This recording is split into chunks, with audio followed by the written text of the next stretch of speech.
Hey guys, how's it going? Welcome to another episode of Downtime in the Hangar, where we talk about all things GBO2 and definitely never tangent. Ever. Except for our first topic Nope, is the tangent's technically here. a tangent. Oh, it's true though. But yeah, I'm joined by Gustav the 13th Yep. and Gaming Emblem. Howdy, howdy. So guys, how was your past month? Oh my god, it has been something. All right. It has been a month filled with things and honestly just too much shit game wise, but it's been fun. Checking out the network test, also the network test that didn't happen, but I'm sure we'll talk about that a little bit, even if it's just on the side. Evolution was fun. We've just been trying to plow through a lot of updates and stuff. Like SRW just finally got its other DLC going on. So I'm still going through that, and it's actually supposedly the one of the other extra missions that it unlocks. Also lets you go through the true ending, and we actually missed that, so we're gonna be doing that. Oh my god.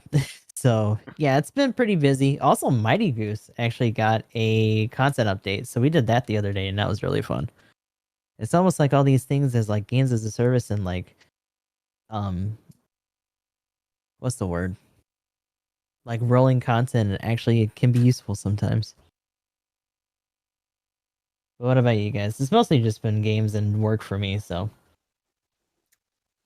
Yeah, I had a little bit of action, I guess, this past month. You know, yeah. same as Gustav, network test, even though I successfully got banned and or Oh god, For penalized both of them. on oh man, all that was forms of brutal. Gundam network test. Oof. I'm just testing out everything. Got to make sure the penalty system works. Don't disconnect from too many matches or have your game crash. You won't be able to play for a literal day. Thought it was good old Toxic Magnum, but here we go. Nope. Yeah. Emblem Yeah, getting banned before me. I've been the closet toxic sweat lord the entire time. Nobody was gonna guess. That's where he got that laugh from. Oh, it was me. It uh, was always me. but yeah, so we did a little bit of that. But I went to Panama City Beach in Florida with my family for a week. It was actually the week of the network test, like the second part of it, which I really hate to break it to you guys, but I had my uncle and Bamco sabotage the network test, so I wouldn't miss it while I was on vacation. How could you? Yeah, you're hearing it here first. I hate to break it to everybody. No clipperinos, please. I don't know if you guys have been on Twitter, but if the Gundam PC fans find out it's me, they may literally throw me onto a colony and drop it onto the earth. So let's hope that wasn't. Let's hope no one finds out. But yeah, it was fun. I got to body my family at go karts. Broke out Hey. those Mario Kart skills. Very fun. I was on the beach and doing all sorts of stuff. Had a good time. Got back, played some more video games on the internet. You know how that goes. Also did a Super Robot Wars 30 things. Super excited about the update. Played a little bit the other day and was going to be on today, but then we had some guy post something about podcast stuff, and then we were here talking about the Battle Operation 2 video game on the internet. So outside of that, just work, but you know, same old normal people live stuff. How about you, Magnum? Pretty much getting into the swing of things with, spring and yard work and possibly gardening and whatnot. So, got a lot of that cleaned up. Still need to fill up some more stuff and get things started. But yeah, for the most part, been doing that outside. Other than that, just the usual stuff. Oh, there was the tree outside in the winter. We had like a couple of big ices come through. One of them, one of the limbs decided to drop off. I can't remember if that was during the big power outage or what, but yeah, Oh shit. huge limb. But it was literally broke off like right at the tree itself. So the whole thing broke, and it was one that like went up way in the air kind of thing. Oof. So yeah, it was huge. Finally got that loaded. Pretty much covered up the entire truck. By the time it cut it up and even chainsawing it into pieces was it took the entire bed and covered like half the front up, but got it close enough to the tree line so I could just like shove things out and it just fall down a hill, and there we go. But finally got that cleaned up. That was pretty big. Also, it finally got hot here, and then that same tree where the limbs broke decided to just be like, I'm gonna sweat or whatever. It's I don't, is that the term for trees when their sap is just going everywhere? I think say that's it what is most for, people say. But That's what I will say that's it what I is thought. here. Yeah, that's okay. Anyway, but yeah, I'm gonna go with sweat. So it sweated all over my truck, and yeah, I went to go clean it off, and Oh gosh, Truck-kun got all goopy, Magnum. oh no, oh no, it was just so oh stinky. no. Truck-kun, Oh, there goes some more. There goes some more channel art for you. I did. Oh no. Well, I'm glad I didn't use the word sticky, but yes, the tree sap was a pain to try to get off because mainly the waspers were like, "Hey, what's up? That's our They just food." came by the party. They're like, "Yo, you're cleaning up our food right now," and I'm like, "Oh." So I waited till the next day when it was raining and windy and kind of stormy a little bit, and I was like, "Okay, now we're gonna clean everything off. No waspers here." And then I opened up the I can actual. picture Magnum with a water hose, like time to intensify. Oh god, The water his car. just battle an entire swarm. Yes. No, that's what the actual the like whatever the sprays are. Like I go out and I'm like spraying the you know ceiling and everything, and like yeah, get off my lights around my house. But anyway, but yeah, game wise though, back into Tarkov, and Lost Ark came out with a new class, so I decided to check it out because they also came out with a boost event. So now you can essentially get to T3 by playing pretty much roughly 6 days kind of thing. Looks like, um, which is kind of cool. I'm pretty much gonna try to stream it and just do that at the same time as more of a casual kind of catch up thing because it's just an alt, but also at the same time, I'm curious to see how well you can catch up to people. Mm. For Lost Ark, my biggest complaint is now pretty much that you can't really get to the end content with friends, and it's kind of looking like one of those things. Unless they do speed it up to a certain point, there's going to be content that for the people who either well or have been essentially no lifing it or have been going really hard. Um, you won't be able to play that content with those people. So it's feels like there's a weird community split. Now I could be crazy. Maybe it's a little easier to get to the some of that content for a fresh player, but I'm really curious to see how many new players kind of trickle in and actually make it to the in-game content if they're starting late. So that's kind of what this is to test a little bit. And I'm afraid that's the case, which you've heard me complain on here about GBO2 being bad for new players, but unless you new players get able to get into things, I feel like that's bad for the community economy. But yeah, pretty much. Other than that though, that's been about it. GBO2 things. The usual stuff, getting the dailies. Trying to grind to S minus. That's been a lot of fun. But How's your progress on it so far, Magnum? was in A plus, and which will be relevant topic when we get to rating stuff here later. But Uh-huh. lost 2 games after winning 5, and those 5 wins were literally didn't matter. So that was a little rough. And then I just kind of was doing dailies, and just bad costs were up when I was doing dailies, but doing it for the content, just lost a few. So I'm like 30, 40 points, I think, below A plus again. But Oh, gotcha. yeah, I just got to find a time when there's a cost up that I like, and then go ham again. I mean, that's pretty much the main thing. Like, 400 was the best. Like, as soon as I would hit 400, I pretty much just didn't lose. So I was on like a 20 game win streak at one point. That's impressive, yeah. Yeah, so that was but again, 400 cost though. I mean, that's my cost. But as soon as it changed, it was like now there's 600 and 450, and I'm like, well, yeah. Time to bust out Shiki Kai and Jeddah. Exactly. Or go play Tarkov. And then he went to play Tarkov. But Just wait till 700 comes out and play your enhanced doubles data. Wins games by itself. yeah, my God, Dagdoll. I still want that. still on it because I'm Yeah, still with Sazabo. Like I can still manage, but like fuck.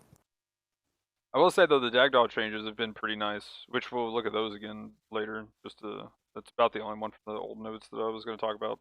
But Mm. but yeah, speaking of stuff later, let's go ahead and talk about the Evo. Let's go and just hop into the tangent right now. Oh, speaking of that though, are we also going to talk about the letter that just got dropped the other day?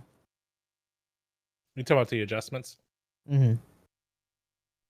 Wait, the what?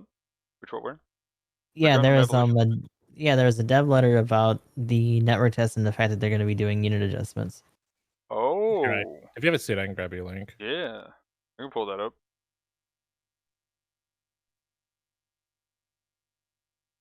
They also have example videos. I feel like people have already done videos about them, but I might as well make myself do them because like I'm gonna be playing that game, so fuck it.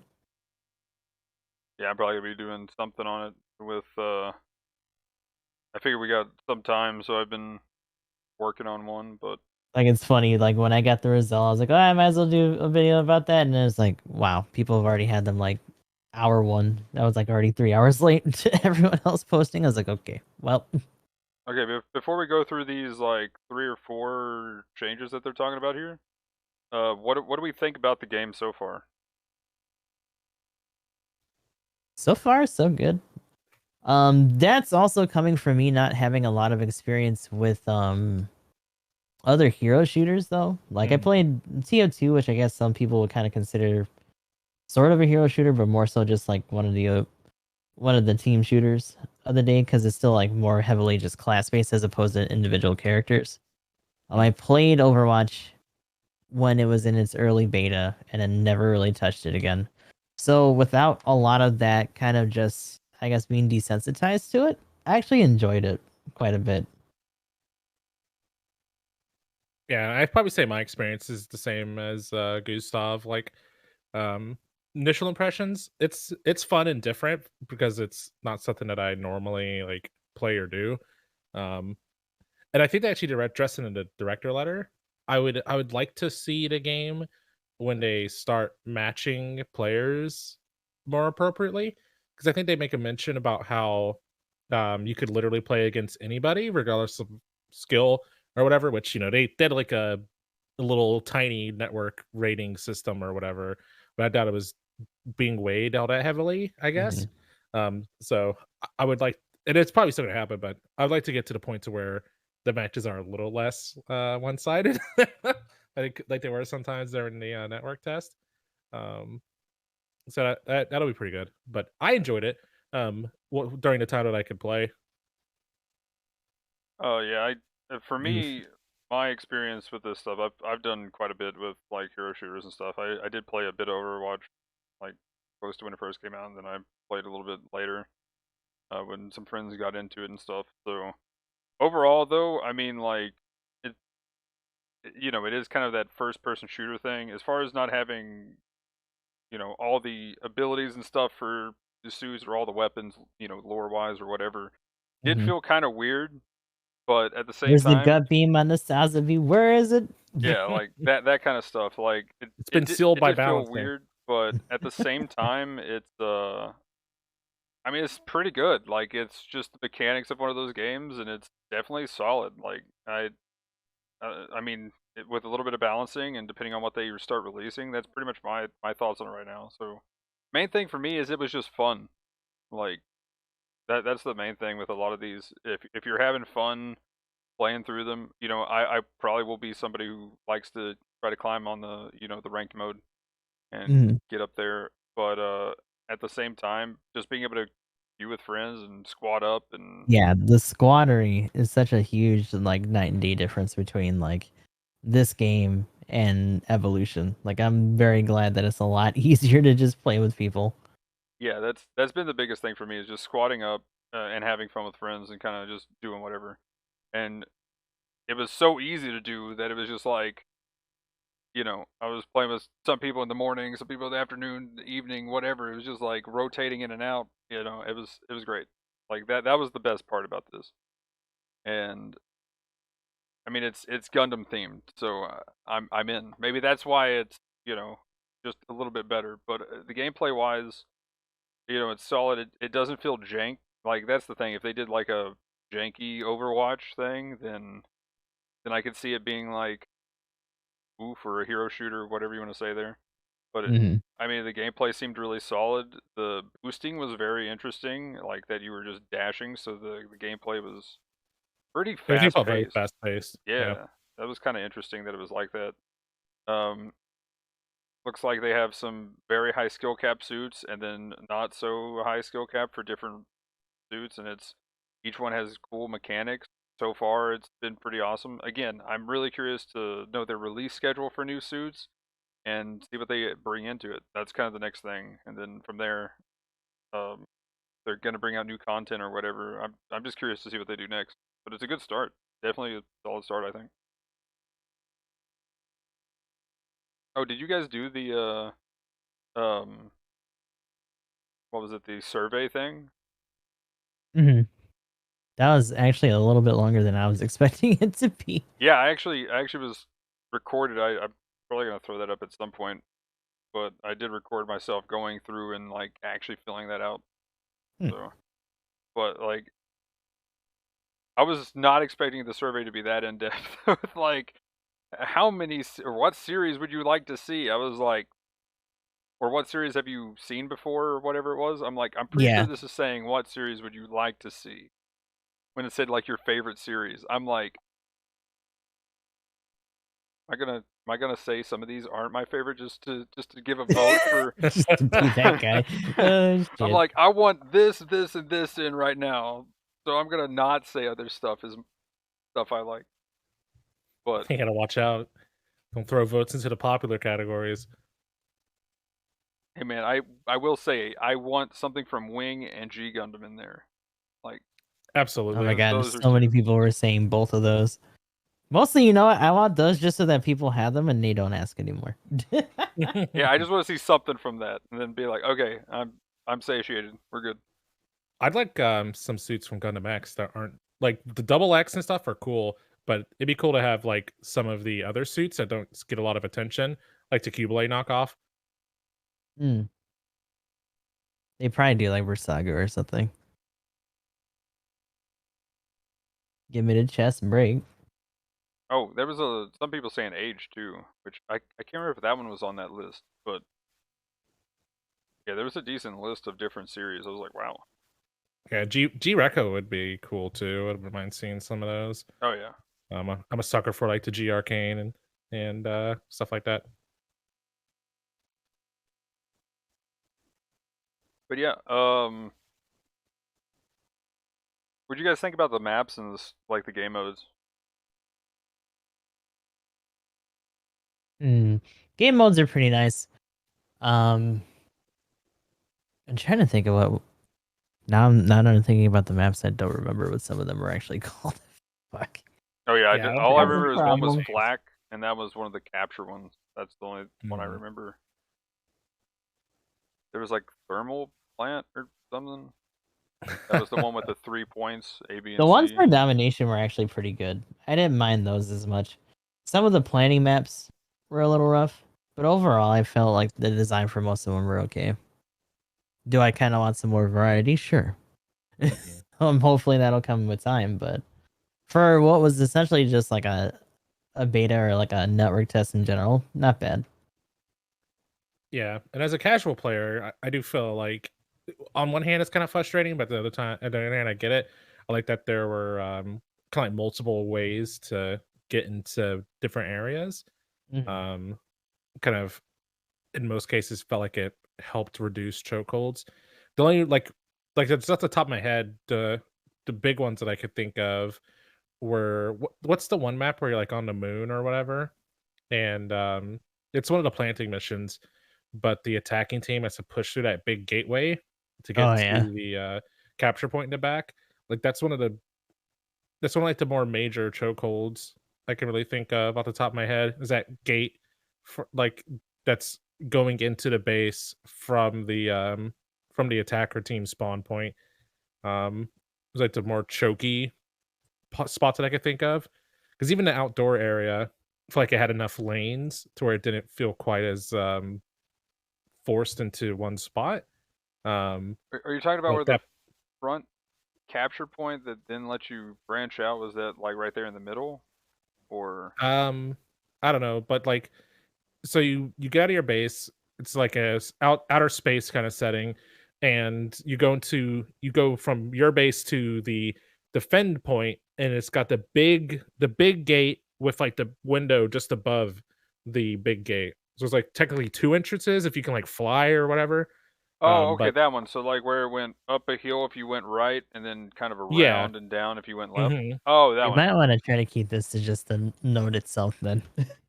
yeah, But that was one that you actually had. That was like a King of the Hill capture point, wasn't it? Not a bomb planning one. yeah. Okay, yeah, yeah, that Well, I was mean, a that might big as well be the choke. same game mode. I mean, the only thing with those modes, though, I mean, for me, was like the first one was kind of easy to capture because once you broke the line, you could just get to the point because they had so far to get back to that point. That was my kind Yeah, of like thing. the tracks on some of those are really big, and like some of those seats do have a good amount of like traversal, but even so, because the traversal skills that they have are so short because they're expecting you to do them in like shorter bursts during action, they don't actually make that traverse like that fast. Right. And I guess it's supposed to be a punishment, like if you're not actually like pushing well enough together or whatever, but like oof, Mhm. kind of slows down things a little too much. But that being said, a lot of people were saying that in some ways it actually did feel a little bit faster and slower compared to other shooters, just because like everything does have like boost dash, but like other games kind of have different speeds to their actions. And when we look at the notes here, a lot of the things that they did for changes were typically just animation speed ups and whatnot. Mhm.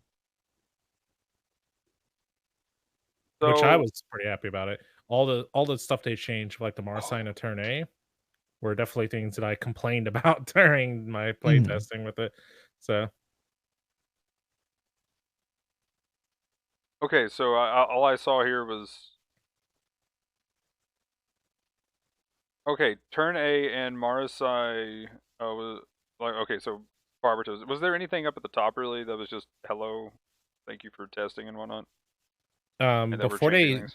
before they talk about Turn A and the Marsign, they talk about the changes they're making to the Barbados. Okay, so let's see. Highest attention from everyone. Barbatos' unit high mobility. Are they actually changing things? Because other people were saying the general consensus was that they're just changing everything around it. Well, they say in there about the Turn A and the Marsign, like supposed to be acting as counters, but they said something about like adjusting the performance of like the club and the mace and stuff like that. They didn't give any values, so maybe they said they don't have Hmm. official notes ready for it yet. But they do mention what they're looking at about changing the Barbados in the notes themselves. Well, here we go. In addition, so pretty much they just mentioned striking range. Learning once you have an opponent within striking range, should be Yeah. easy to kill somebody. The unit has the highest win percentage due to the factors peculiar to the network test, assessing all the collected rate data. Second and third place were Suzabi and the Pell Rider, with a difference of around 0.5%. Turn A and Marseille. So I was hoping Suzabi was mentioned here actually for this, but we're not working as intended, as the development team assumed their skills to function as counters. So it's good that there is one that's supposed to be a counter, right? But it Mhm. seemed like nothing countered the once you were like doing your swing. If you were swinging, you pretty much won over everything. So I'm glad. I'm guessing the flip. If you're swinging at the same time you get flipped, the turn A wins, and I guess the Marseille is like the serpent is supposed to win against it. But Did they change it? Did they mention anything about? I didn't. I don't recall reading anything about them like mentioning a priority over it. I it just to me it just sounded like it was coming out faster.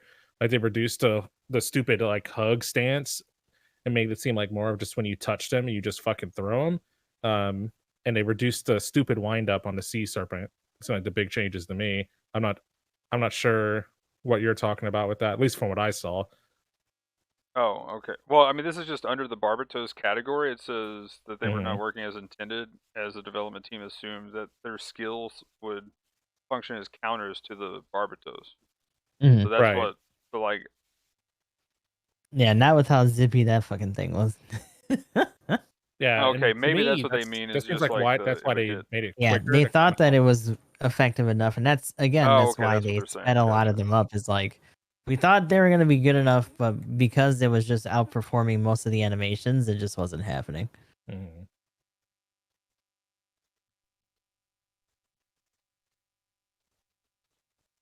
Also, Barbatos users tended to only play Barbatos while everybody else was playing other Bonga, suits.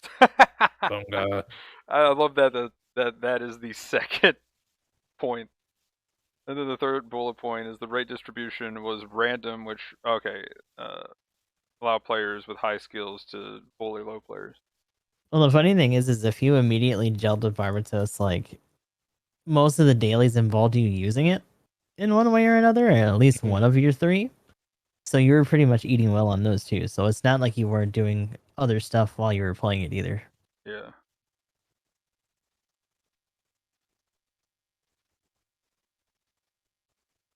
Oh, there's actually a video before buff and after buff. Oh, okay, yeah, quite literally, yeah, okay. Yeah, the interesting thing is that some of those it's a little bit noticeable, and then others it really doesn't seem that way, The turn or A is just the like, fact that I they ended up don't watching mirror Turn the one a couple of scenarios. times. Mhm. They just show that, hey, this is a counter against the Barbados. That's why we buffed it. they also improved bullet speed of the beam rifle when charged maximum, and improved the what? Oh, the time to go. Okay, that's actually the Mm. throw.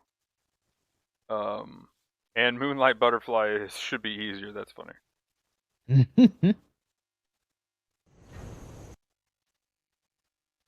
That's pretty good. I think the one or two times that I played Turn A Gundam, I probably Moonlight Butterflied once the entire game. So that's pretty nice that they made an adjustment to that. But I'm also bad, so that's the thing too. Apparently everybody else was, so I don't feel that bad about it. Yeah, I was doing horrible with the turn A. But yeah, okay, so that's what they want to be like defensive against the Barbatos. I was gonna bring up the Barbatos, but this note kind of did it anyway. Personally, for me, that big hammer swing forward, I would assume that I could block it with a shield, and at least like if the hyper hammer, the hyper hammer from the Gundam gets thrown at you, you just drop the shield that you have. So That was a poor assumption. yeah, I figured it would kind of be the same thing as that at the very least. But yeah, so you can't really shield against the Barbatos. If No, you try to shield and stand there, it's gonna be like bonk, and then smack again, you're dead.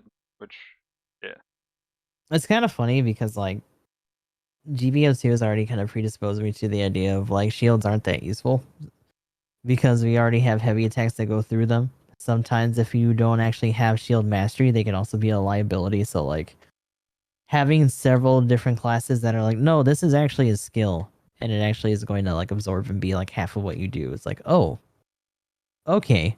Only to immediately be like, oh no, you still had to deal with stuns though. Fuck. right. But if they want the Barbatos to be the counter to the Suzabi, then fair enough. If as long as there's something else for counterplay in Mhm. there, which if they're intending the turn A and the Mars Which is side to be fair that, because then that Sazabi works. was a fucking menace during most of that as well. Yeah, once I started actually getting used to it, I'm like, oh, I understand how to use this. There we go. I just was not used to the shotgun thing too much early on.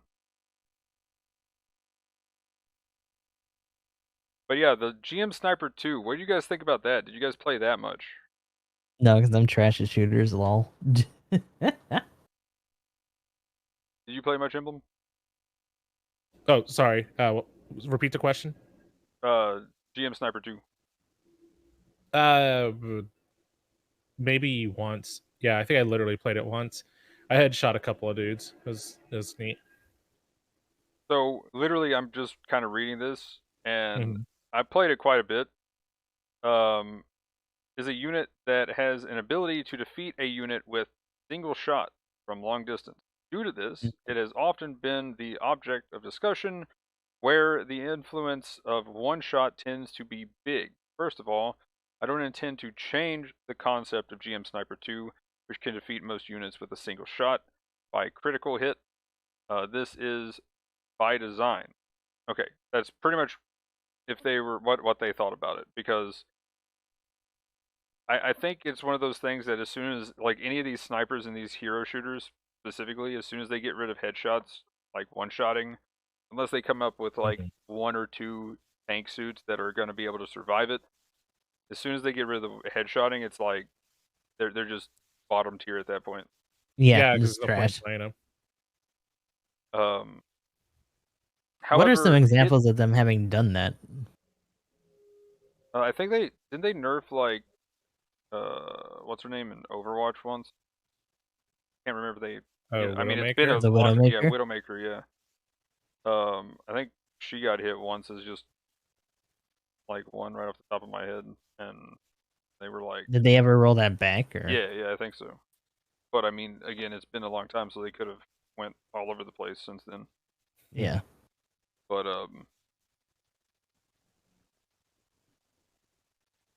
Yeah, I mean that makes sense. You'd have the same problem with why most people play sniper supports and battle op.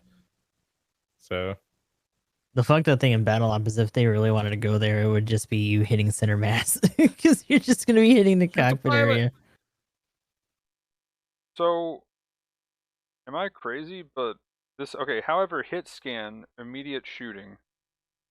Weapons critical hit rate was higher than we thought throughout the test. Similarly, it was very easy for GM Sniper 2 to deal critical hits. Yeah, I think that has to do with them talking about reducing the projectile size or something. Oh, okay, Um, okay.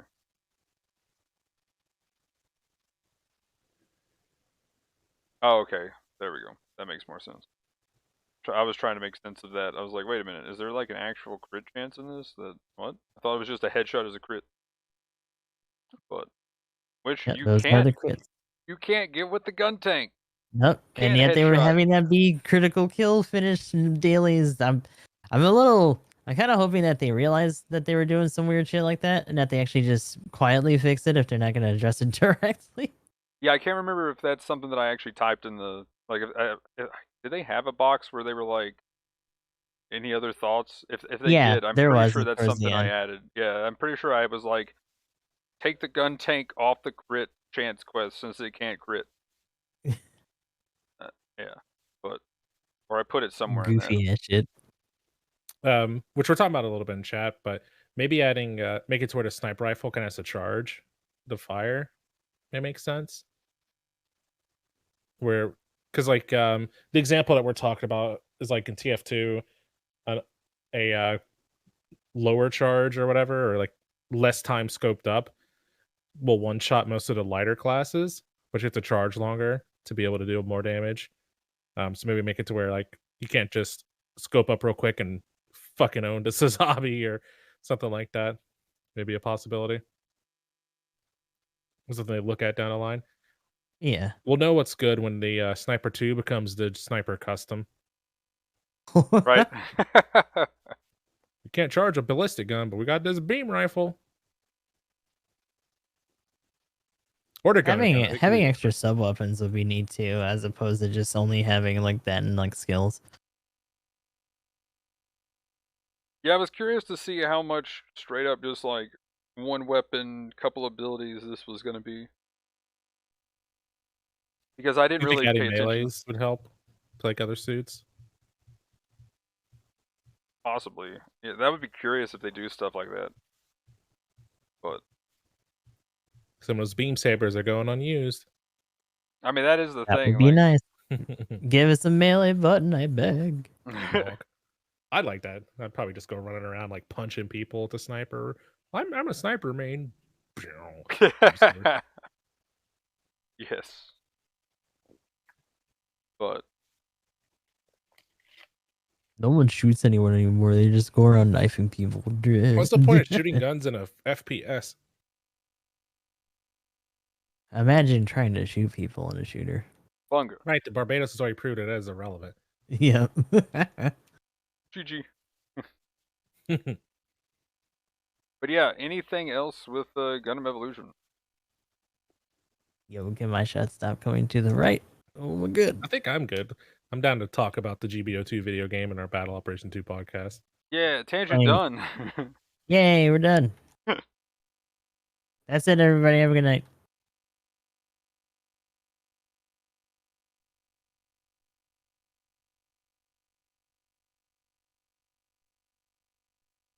Okay,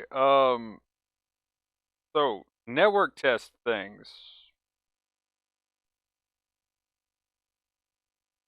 Yeah. They got postponed until who knows when. It sure was an attempt made. Well, and just to be clear for people that maybe didn't participate, the initial, like, what was it, 4 or 5 hour period, or 3, however long it was, that they did at first before the one from the, what day was it, the 22nd or whatever. The one on the 22nd got canceled, but the ones the weekend before that did technically happen. 15th. Or the first night. It was definitely an event. Mm-hmm. I'd love to hear how everybody's network test experience went. Or maybe I should say how far you got.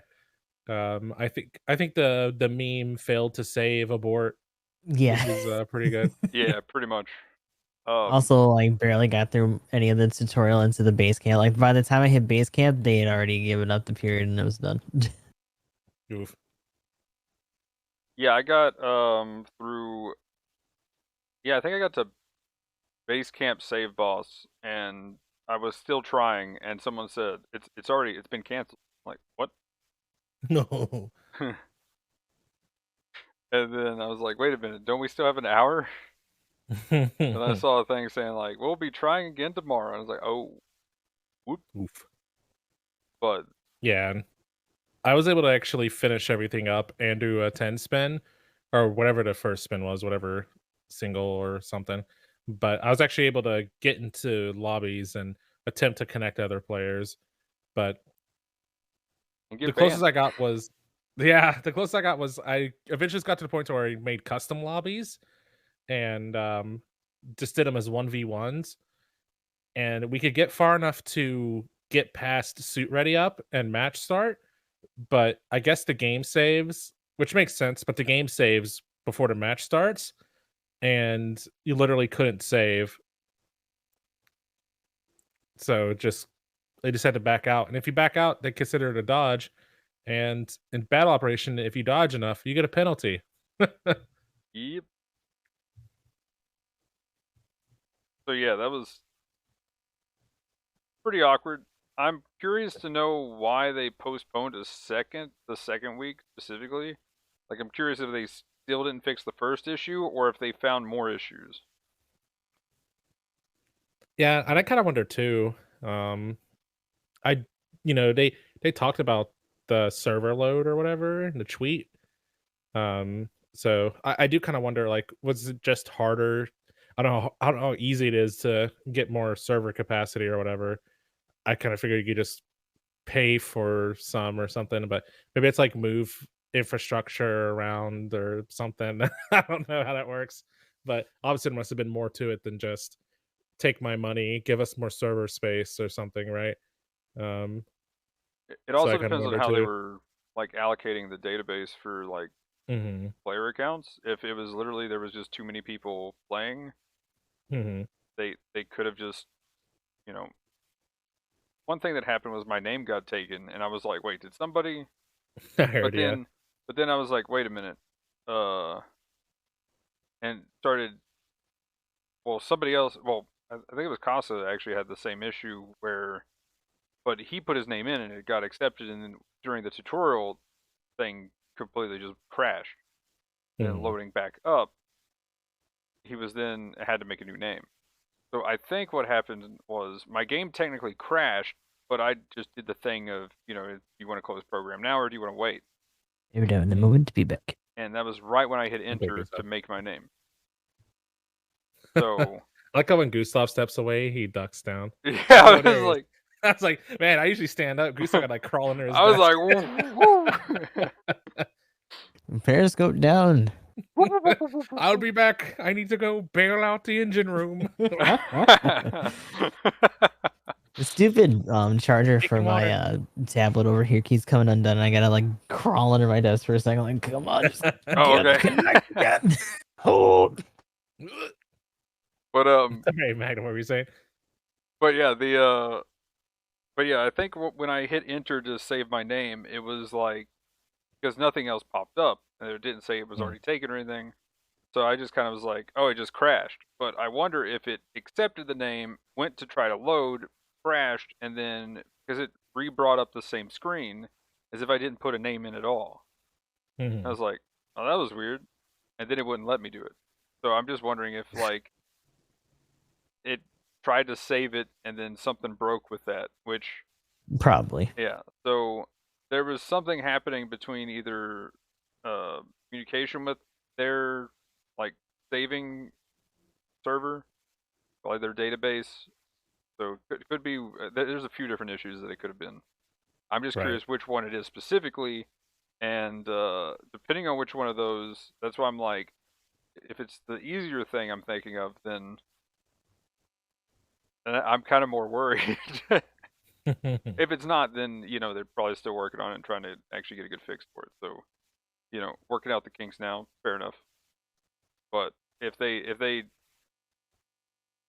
I guess it does show that they didn't really test it too much. They were just like, it seems to work. We're good to go. Yeah, it's like, oh, the client works. What about all the internet stuff? I don't know. We just gotta run it and find out. Okay. Yeah, so that's kind of the awkward part. That part didn't go well. But did you all have a chance? Because it sounds like you didn't actually get to do the tutorial or anything. Did you have a chance to see any like gameplay at the very least of the PC version? Because I can talk about my experience with the keyboard and mouse controls and stuff if you want. Yeah, I got to do that much. I got to. Okay. I think Gustav, you said you got to base camp too, right? Yeah, but like right after it just disconnected. So. But you did the tutorial to where you could like do mouse and keyboard. Mm-hmm. Yeah. I did not actually do that though, because I was like, that's gonna be ass, and I just did the controller. Oh, okay. Oh. Like I had a reflex, I just didn't touch it. Well, I guess Emblem, what was your experience with mouse and keyboard? To me, the only weird part was really the mouse. The default controls on the keyboard themselves, just off tutorial and messing around, seem fine. The only thing I really needed to change personally was I swapped boost and jump. Shift feels more natural to me as a boost button than spacebar, and vice versa. Because like whenever I was doing one of the tutorial things, when I was trying to animation cancel or when I was trying to like follow up after a stun, I literally just jumped because I hit the shift key. I was like, yeah, I need to change this. But outside of that, like the mouse feels fine. And I was talking to Extra about this a little bit the other day, but like when you're moving, when your mouse speed matches your mobile suit's turning speed, it feels perfectly fine to me. It's just when you're moving your mouse fast enough to where the red box is moving, where it feels a little bit wonky. It's kind of like when you're playing the PC or the console version and there's input lag. To me, it just felt like weird input lag, because I felt like I was a little bit behind where I wanted to be. But maybe just need to adjust the DPI. And just like what I was talking about with Extra, apparently people that play MWO just adjust the DPI in their mouse because the suits in that game kind of work very similar to how the feel in Battle Operation 2 is. So maybe I just need to like get a pro gamer mouse and get rid of my janky, like goofy Logitech, the literal 4-button mouse, and get my game on or something. That might help. Get your game on. Yep, possibly. Yeah, I was probably gonna try to see how the turn speeds felt between like raid, general, and support stuff, and try to have like I've got a button that I can press on the bottom that will adjust my DPI, and so I can have like a raid setting, a support setting, and a general setting. But the problem is when you start putting stuff in like your shield broke or popped Hades or something, then that's just gonna get weird. So I don't know. Right now, I just kind of leave it on the same thing. I've played MechWarrior, and it feels kind of the same. It's just as obnoxious when you get something that turns fast or turns slow, and your DPI is through the roof. And but the difference is you don't really have a extra box that's flying off the edge of your screen. I will say that little red box was really annoying to watch. I'm like, why do I have this extra thing on it? Can I please turn that off? Like, I've just got my reticle. Distracting. Like I know it turns slower. I've done this before. Like there's several games like if you're doing certain plane things in like War Thunder or something, like these little movements, but I will say what was kind of different though is it feels weighty in those games, right? Like in MechWarrior, you don't just like it's not just like an instant like boop, boop, left right. You have more weight, especially like MechWarrior 5. You actually have some more weight to it. So if you go from right to left, it's got to decelerate a bit, and then turret reversal in World of Tanks in particular, and like most of those, it actually has to follow how fast you can go too. So yeah. Maybe I should play one of these games so I can maybe have like some practice for Battle Op. Extra, want to play MWO? I can get back on that. I did MechWarrior Online for a bit. But that's another one that I did the beta with and then never touched again. Yeah, I did like the beta, and then like later I tried to come back to it, and then that was about it. But yeah, overall the controls felt good. I mean, I do agree. I'll probably change around the keyboard stuff at some point. Space did feel a little weird. I'm probably gonna do like for jump, and because especially in space, right? I might put those on my mouse. That way I can ascend and descend in space with mouse buttons. Unless I find something that makes a little bit more sense on the keyboard. Because I don't know how easy it's going to be like WASD and shift and control going up and down at the same time. But I'm curious to see how space feels and how shooting just feels overall. I think shooting's going to feel a whole lot better for aiming. It's like, which we'll talk about that here later, but I think the new gun for the Dragu, has a bit more aiming to it. Are you showing the lack of buttons on your mouse? I'm just showing what it looks like because okay. we're trying to talk about what kind of mouse I should get. We're talking about ergonomic versus ambidextrous, and I'm a total casual, so I was just like,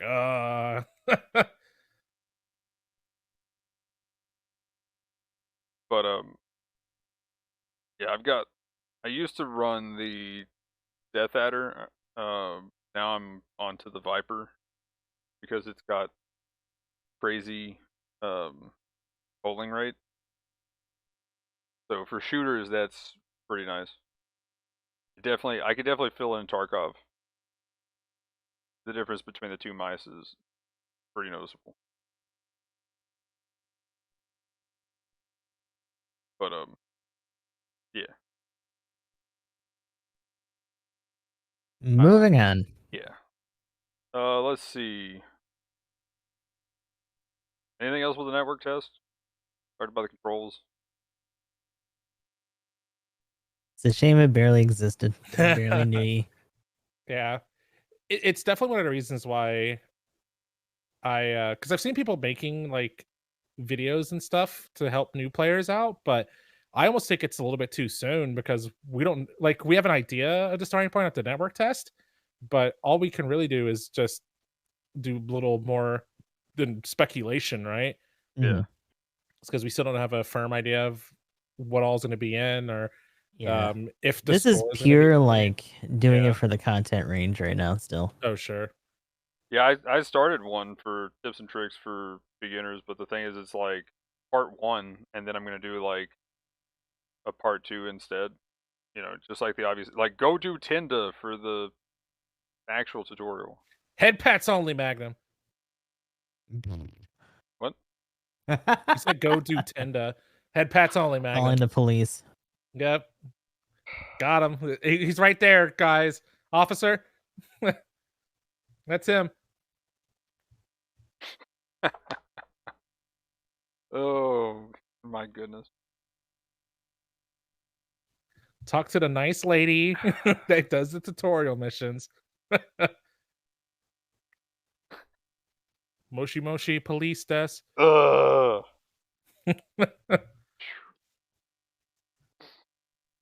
Well, hey, if anybody does that, you know, then they're the ones getting the Right.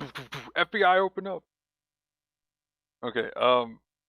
But anyway, but yeah, stuff like that. Stuff kind of like the obvious stuff, basic comboing, like that kind of thing, right? Like just the basic mechanics of the game. But other than that, that's pretty much all like part 1 so far is, and I don't even know if I'm gonna do anything till maybe after a first, you know, kind of, because yeah, mouse and keyboard feel, you know, is aiming better? Could there be a slightly different meta somehow? Stuff like that. But I'm curious to know how many people are going to play mouse and keyboard compared to controller players.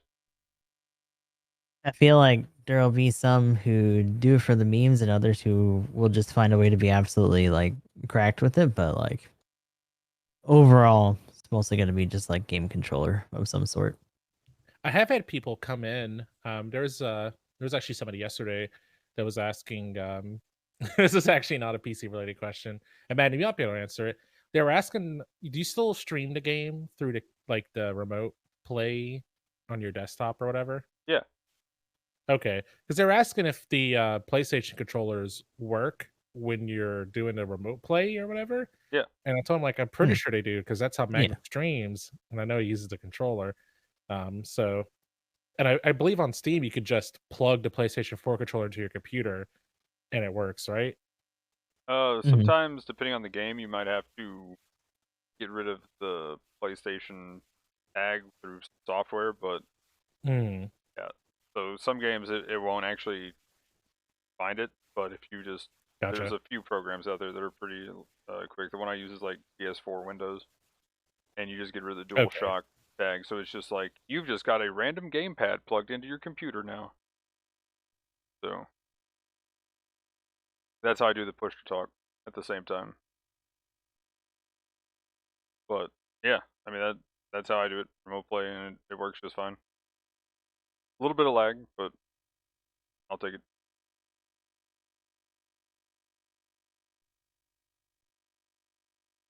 But yeah, if nothing else for the network test, we can go ahead and hop into the actual suits and stuff and get closer to current stuff and things.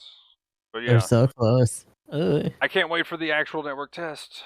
But please make sure it works before you do it. That's all I mean, I'm hopefully saying. we hear some news about it at all soon. Yeah, yeah. I'm curious to at least know some news for this month, because it sounded like in their notes before that we'd be actually getting possibly released or something with more monthly quests this month. So it's like, oh, but okay. So, um, let's see. We're looking at previous suits. Any previous suits specifically you guys would like to talk about? We got the Mark III, full armor Mark III, the Rickdom Stutzer, the wait, what else? Did I miss one? I mean, regular Stetzer Oh, I guess yeah, that works for the Zaku. or the Zaku. For the modified Rick Deja. There we go, the raid. Mhm. Whoops, I forgot about the raid. My bad. And then, of course, the Roselle. Now Yeah. that being said, out of those, the only two that I have is the Zaku Stetzer and the Roselle itself. The rest I have been very unlucky and haven't been able to get yet. So So yeah, what do we think about the? Well, I guess the one I want to talk about is the uh, Dom juicer is pretty nice. Um, Specifically for meme reasons, because my alternate name for it is the Dom Pooper. very classy. Oh yeah. I think the most notable change adjustment is going to be already in the patch notes that we talk about later with the white dingo. Oh yeah, right. Oh, that poor bastard. So sad. Oh man. But yeah, the as far as just my base thoughts, if you guys want to add anything, go ahead. But the full armor Gundam Mark III, pretty solid support, looking good. Um, the what do you think of the new Rick Dija emblem?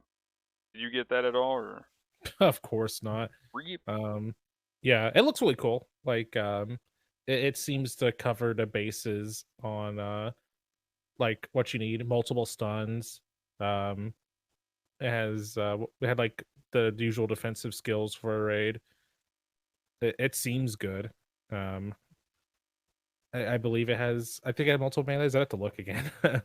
I Yeah, it does. It has two beam sabers. Okay. It's pretty much a Dija with like GM or yeah GM3 powered GM3 whichever dual sabers and also the skill for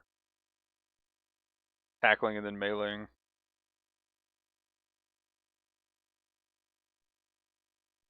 I mean, I just like that it kind of has a shotgun kind of thing for a raid. That's kind of interesting at a higher cost.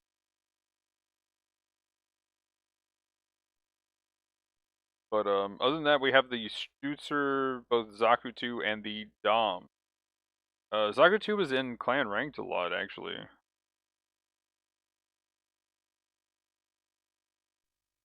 Indeed, it was. In fact, yeah, that was pretty much the staple for that cost range. I could believe it. His Stutzer is crazy.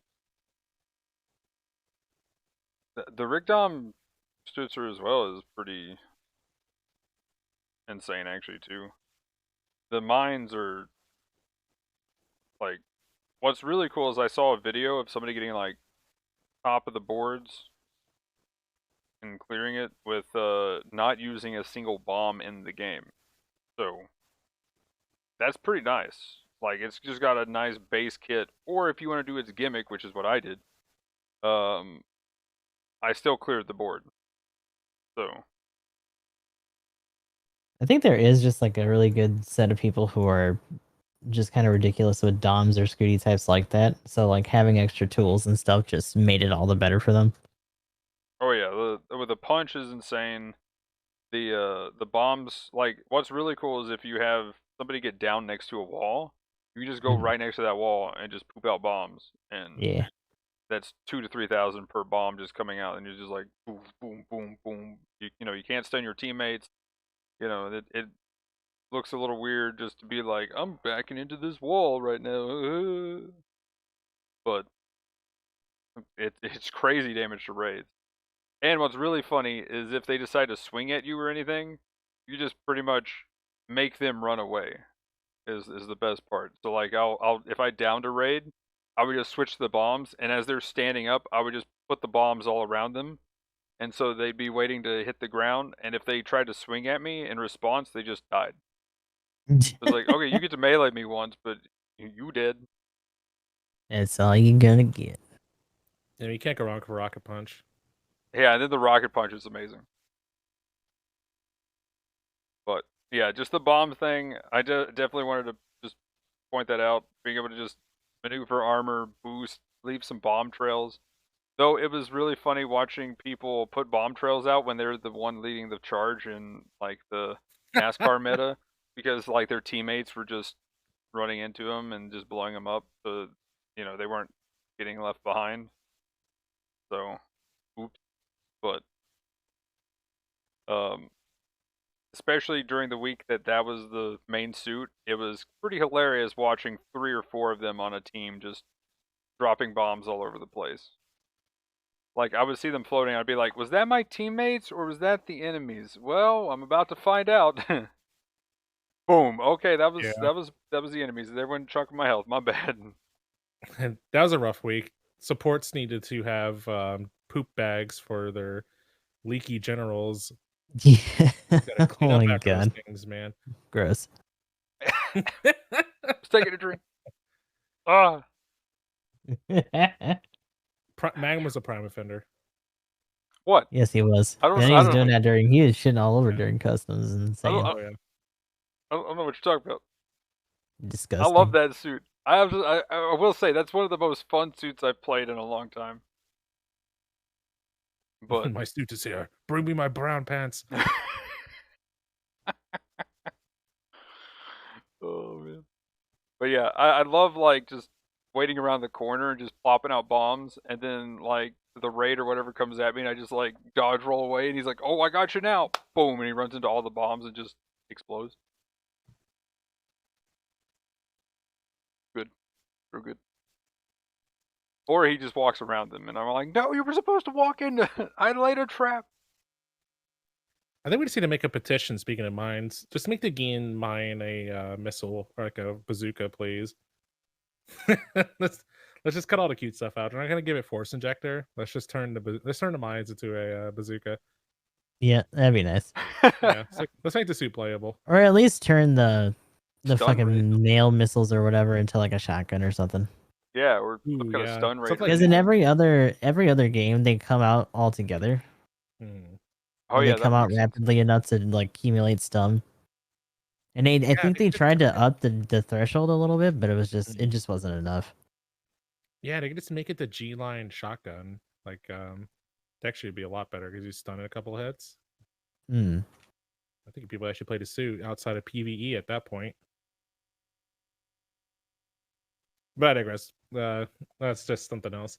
But yeah, the old stuff or whatever seemed fine. Most of the suits I released seemed good. I don't think there was a I don't bad think one. particular problems. Yeah. I think the only bad one was just an underwhelming one, which was the unless we're not talking about the releases are fine, but once we start talking about the weapon adjustments, there's a couple things. Oh yeah. The release suits is pretty much it. Yeah, we'll go through the buffs and nerfs because technically there is one this time with the white dingo rip. But yeah. Or I guess are you it still playing GBO2? technically wasn't. Are you still in a match or anything on GBO2? Yeah. Okay. Chad was just asking if the game was down. I thought I could see it reflected in your glasses. No, yeah, I'm playing. Okay. Well, Are none of It's you not. playing? Is that why they're asking, or are they just not able to get in? they're not able to get in. But I had that problem the other day. Like when I got back from vacation, it took me like 30 minutes to actually get into the game. Okay, the Rezell.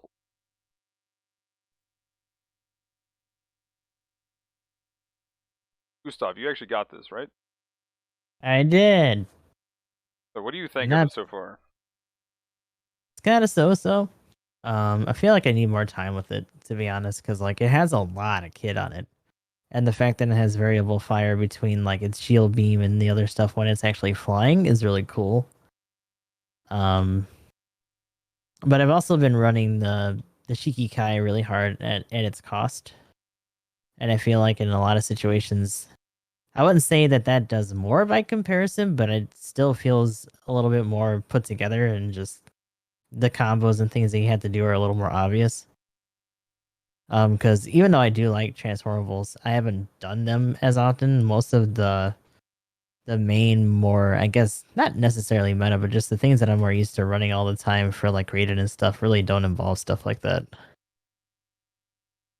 I know it essentially has the Zetas combo, right? So it has the Yeah, beam so and triple regular downswing. saber into the beam spear, and then you can just like do neutral downswing and then switch over to the other one, or unless you can just alternate it for the downswing just for the extra reach. Yeah, it should be able to get the triple. triple downswing combo going on. But I feel like if you're doing that, you're just gonna get interrupted by a lot of things.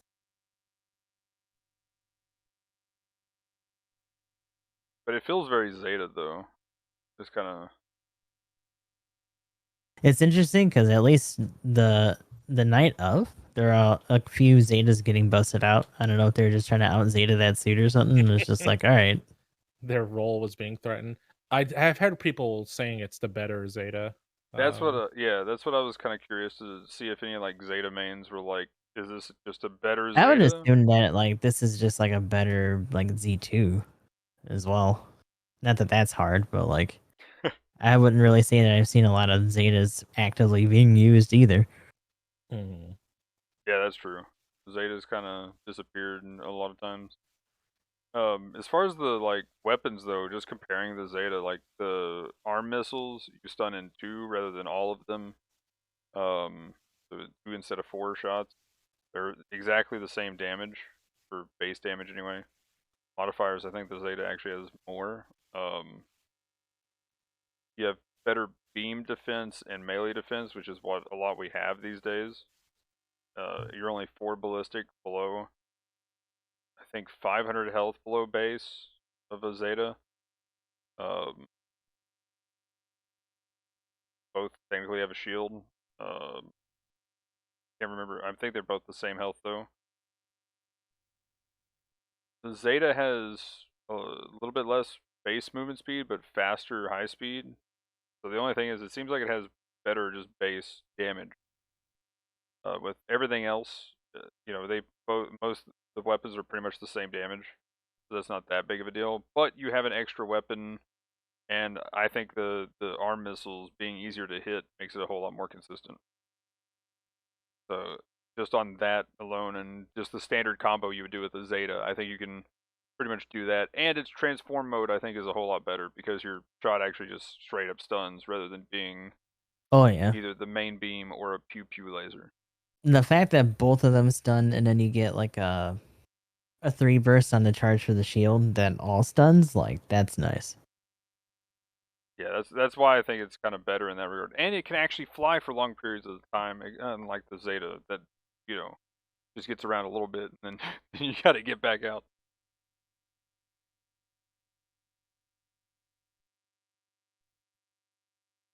But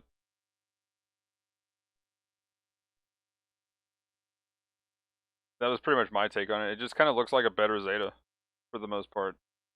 Um, but at the same time, it doesn't really seem to have that much more damage. I mean, I guess again the shield has a bit of damage with the burst or the 2-second stun. So I guess that you have an extra stun you could throw out kind of thing as well. So that, I guess that is kind of. Oh yeah, and it doesn't have biosensor though. That is a good point. No. The other Yeah, thing it to kinda keep in comes mind is down. that like both of its consecutive stun things while you're neutral, like you gotta do 6 shots for the shield to actually get the consecutive. And honestly, that's a little slow considering how fast they come out and the missiles as well. But you do have the option to charge it as well, so you can actually lead in with that, move onto your rifle, and just. I feel like there's just a lot of things that they want you to be able to do, but like it starts to get limited by the obvious rotations that you should be doing instead. Yeah, it seems like it's like just play like the Zeta instead of using the extra stuff.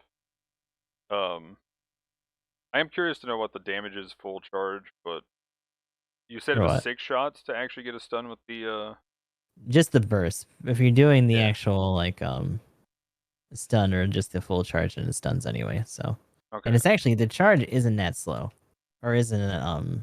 Yeah, it isn't that slow. Oh yeah, and then its ram attack is uh, around 3k Yeah, it's got damage. the enhanced RAM. Mhm. Yeah, that ram is pretty good. The boop of death on this thing.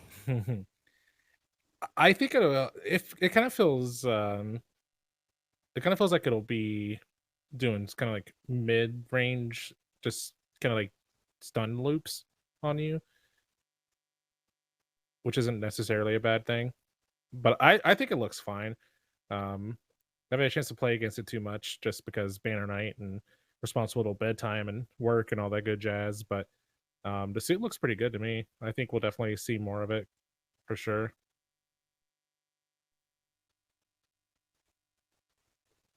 Because the Boop of Death seems like a good follow up. Will just be like after a knockdown, you maybe just turn into a plane, shoot them with whatever your main gun is, and just pop them for 3K. Yeah, like at that point, a lot of the consecutive stuff, because especially like the missiles, even if you're not really going for the stun, it's 1,000 each base damage. So most of those you probably wouldn't even like hunt for stuns, especially on things that have like really high maneuver armor or stun resistance. It'd just be purely to like finish it off. Just because they actually do so much, especially to things that it has a type advantage against.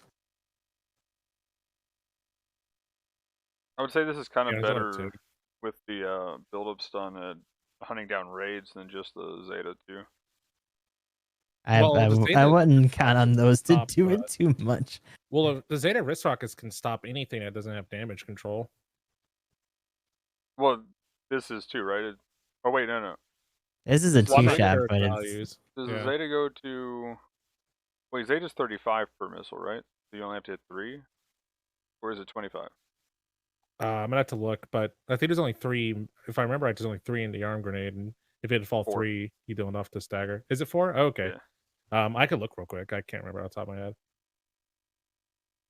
Because I thought it was 4, but if it's only 3 to stun, then whoops.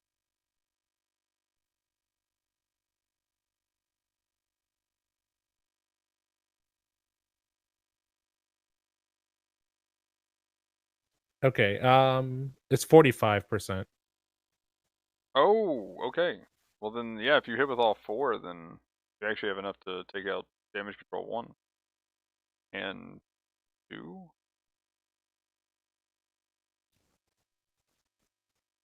I think. Isn't it 66%? Yeah, you should be able to. 2 is 160, isn't it? Yeah.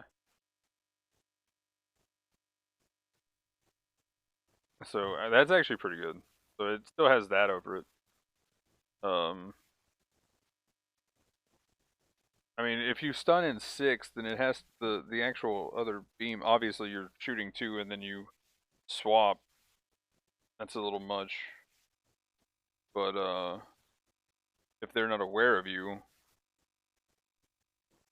assuming that the arm missiles are just 50 each, because I know damage control 1 can't be, by these hand missiles, can't be stopped. So, but if you use the beam, you can stun somebody. So you might be able to get damage control 2 as well. Because assuming if it's 6 shots, then just in 3, you should be doing over 50 at least. So you, or if it is just 50, then that's gonna put. There's a chance. Yeah. So it might just come down to what you want to play over the other. At the end of the day, that's the beauty of GBO2. You can just play whatever. Like the Rizel probably is a bit stronger than the Zeta Gundam, because I do think it has a bit, like, just having the extra guns and having more options feels pretty relevant. And at that cost, I feel like there's a lot of poking that goes on. I think that's kind of one of the weak points of the Zeta, is that your poking is a tiny bit weak, and this seems to kind of fill in that that gap a little bit, because it has pretty much Zeta tools and more options on top of the flight mode. Mm-hmm. The funny thing is that all they would have to do is just like let the Zeta use the spotters in neutral instead of just being when it's a fucking plane. Right? Where are those whenever it's a normal suit? Because, like, I always assumed they were still in the arms, but are they actually like on something else? Because I thought the arms were like folded up or whatever. Like, I'd have to look at the thing, but I thought it was like in the chest somewhere or something.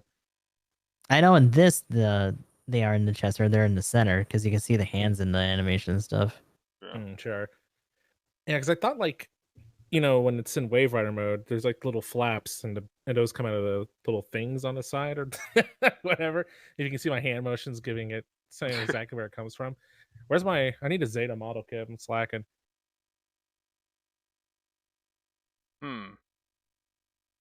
I don't know if someone can confirm.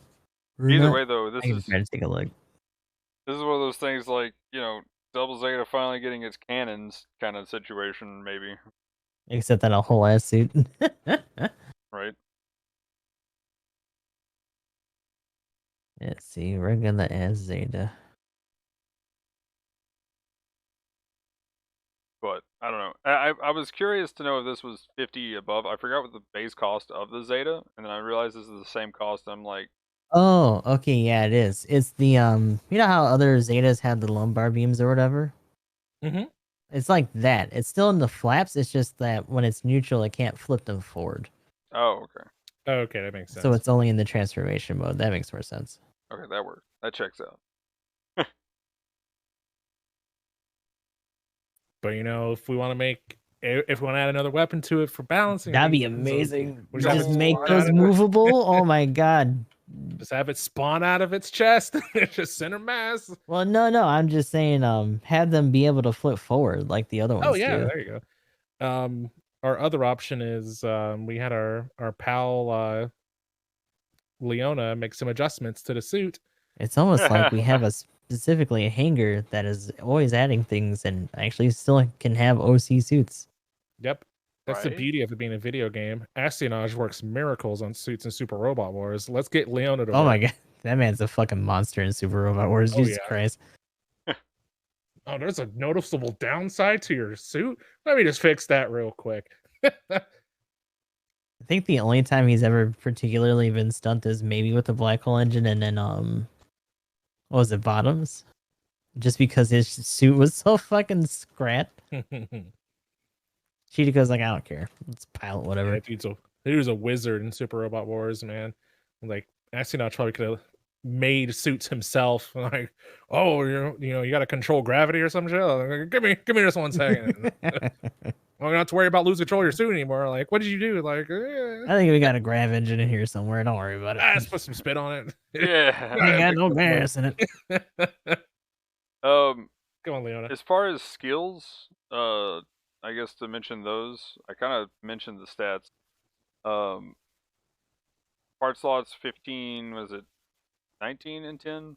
And then evasion is mainly, it just has one dodge roll. And that was pretty much it. No biosensor. But it does have Force Injector 2, and it does have isn't it the good fly program, so it can actually fly for a decent amount of time. It's only to get to all the transformable flying suits. It's a crime that the Zeta doesn't have that. Right. Yeah, they need to stop busting the transformable support spells too. Like I'll give them that much.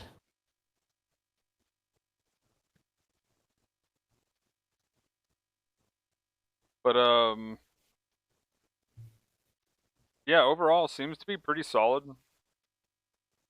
I do love the idea that like, even though they call it the refined Zeta, if you're talking about just having a more refined, like simplified kit, it's still just the Zeta because it came out first. Pretty much. Oh, the Vulcans. Camille. Are the Vulcans actually any good, or are they just normal? They're regular ass Vulcans. Okay, rip. Yeah, and I don't have any like detail. I don't know how they get it right with like 1 or 2 in Stardust Memory and like maybe a couple that use those and then just the rest are like, nah, we're just gonna use subpar ones. So whatever. Vulcan technology gets destroyed after a suit is successfully made. Can't let it get spread around, Makes sense. Checks out. It's what the Dark History is actually about. The race to reclaim Vulcan tech. I guess cataclysm. kind of the last thing to mention about this suit, then, if we don't have anything about the kind of gameplay or balance of it or whatever, it's unicorn. Unicorn.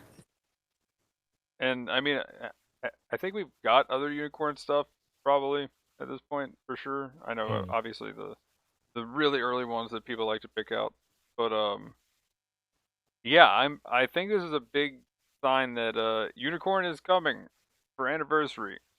I'm calling it. That's my vote. Yeah. Ends up being High New instead. I'll take that too. But I feel like this is a good sign of that.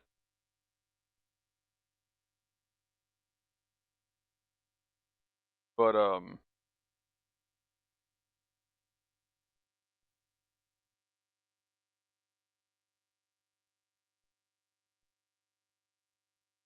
anything else with this suit? It looks pretty good. If you're looking for a solid general, I'd say roll for it. Mm-hmm. There's some nice half off steps right now too. It's a little awkward just because like it came on an off cost for clans too, so there's not gonna be a lot of like crazier, like sweatier examples of it being run outside of just maybe some really good rated matches. So I'm kind of curious to see where it ends up lying after we get into another like 600 cost one for that.